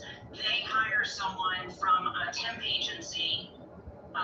We get charged just shy of $31 an hour for up to 40 hours a week to offload work that our administrative team and nurses are currently handling. Is that correct? That's correct. And is this being funded by Brandywine taxpayers, or Yes. is this being funded by grants, COVID-related grants? It would come out of the general budget. Say it again, please. It would come out of the general budget. Which means it's being funded by Brandywine taxpayers. Correct. Are there no COVID-related funds for something of this nature? There would be that grant application has been submitted, and this was not part of that grant application. Oh, so we can't read it. Switch pods, so to speak. Okay. Right. All right. Thank you. Again, it's unfortunate that I think we just approved a plan that may drive the level of work related to this high. Do we know that one contact tracer is sufficient? Is it possible we'll need more? So I don't know that, and honestly, time's going to tell. And also, hopefully, when we look at the data charts, the number of illnesses start to fall off in the next 4 to 6 weeks, and that's really the goal here. But right now, that this position is, even without changing plans, is desperately needed. Right. Well, that's what I was thinking. And without changing plans, you haven't recommended it. With changing plans and an acknowledgement that this level of task may get higher, that's why I asked the question, is one enough? And finally, on the contract, it says it's a 12-month contract, but I just want to confirm that we can terminate at any time if we determine that the need is no longer there, correct? Yeah, my computer died at the moment, but if you look at the current length of the contract, the term expires at the end of the school year. And we also wrote in that it could be disbanded if the need's no longer there. So if all the COVID cases go away and it can be handled by the nurses, we can eliminate this contract at that time as well. Great, thank you. Yeah.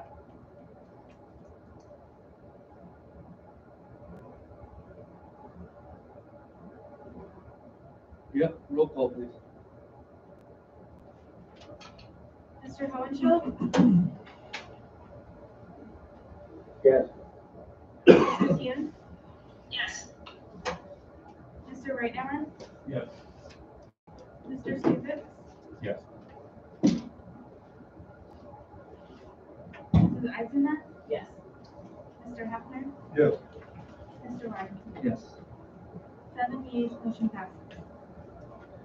All right, could I get a motion and a second for the superintendent's report? So moved.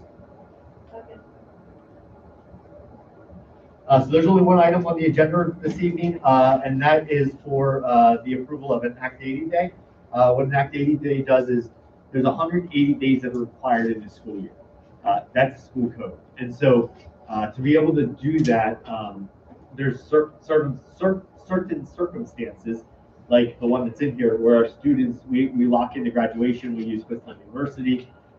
The only time they can give us is before our official end of the school year. So we're 2 days short. So you can use professional development days to make up for that 180-day complementary days you need for the rules of the school code. There's 2 rules. You have to have 180 days or 900 hours of instruction for elementary, 990 hours for secondary. So you can't ever bypass the hour rule, but you can bypass the day rule. And so we will be able to still meet the instructional hours without these 2 days, and we'll be able to, by you approving this tonight, which is required, we can submit the application and then have the activated days count as 2 instructional days for those seniors. The other thing, just anecdotally to note, I think everyone knows, but Friday was our first virtual snow day. It went very well from the administrative lens of it, from the teacher side of it. They did a phenomenal job of being ready for that. Our attendance was really good. Average district-wide was 91%. That for me was a really good day. So just as a reminder, we're going to continue with virtual snow days on days like Friday, not significant. We'll do the full day on days when it's more significant. I kind of have like 6 inches in my head. We'll do a half day virtual, so that way we can kind of buffer that, knowing that there's a lot more work for some of our older kids and some of our younger kids will go out and play. So we'll buffer that. Teachers and staff will be available if a student would need something. That there can be time set up to be working with students if needed in the afternoons. But there won't be set classes on those significant snow days. And then likewise, it gives our staff that maybe have ordinances that have to have driveways or walkways cleaned at a certain time, that ability to go out and do that in their breaks. Okay. You want to add to your report the implementation? Oh, thank you. Yeah. So I just leaned over to Mr. Wagman. What we did approve earlier under item D was an implementation plan timeline for what we approved tonight for the mask optional. So what I'd like to propose, if this is okay with everyone, is I don't want to send a message out tonight. So I can craft that message and send it out, and then we can implement it Wednesday. I appreciate just that day buffer to be able to plan and execute the implementation. Is everyone okay with that? You okay with that? Tomorrow we just state status, and then Wednesday that would change back. Okay. Mr. Hefner, you're okay with that? Yes. Thank you for that latitude. Any other board discussion on those items? Hearing none, can I get a roll call, please? Mrs. Hughes? Yes. Mr. Reinauer? Yes. Mr. Sheets? Yes. Mr. Stevens? Yes. Mrs. Eisenhardt? Yes. Mr. Hefner? Yes. Mr. Hohenschel? Yes. Mr. Wagman? Yes. 8 yeas, motion passes. Thank you. Personnel report, can I get a motion and a second? So moved. Sheets. Second. Motion and a second. The items that are in front of you in the personnel report, just for sake of time, if everyone's okay with that, I'd like to just say that the personnel items are as presented. There's no changes. If someone does have a specific question, I can answer that. But again, for sake of time, I thought I'd just do what's in front of you has not changed. Any explanation of any items needed? Any questions? Get a roll call, please? Mr. Reinauer? Yes. Mr. Sheets? Yes. Mr. Stevens? Yes. Mrs. Eisenhardt? Yes. Mr. Hefner? Yes. Mr. Hohenschel? Yes. Mrs. Hughes? Yes. Mr. Wagman? Yes. 8 yeas, motion passes. Is there any additional public comments? All right, any additional board discussion? Before adjournment, I must announce that we did have an executive session for board training. Hearing no other discussion, could I get a motion and a second to adjourn? So moved. Sheets. Thank you, everyone. Thank you, everyone.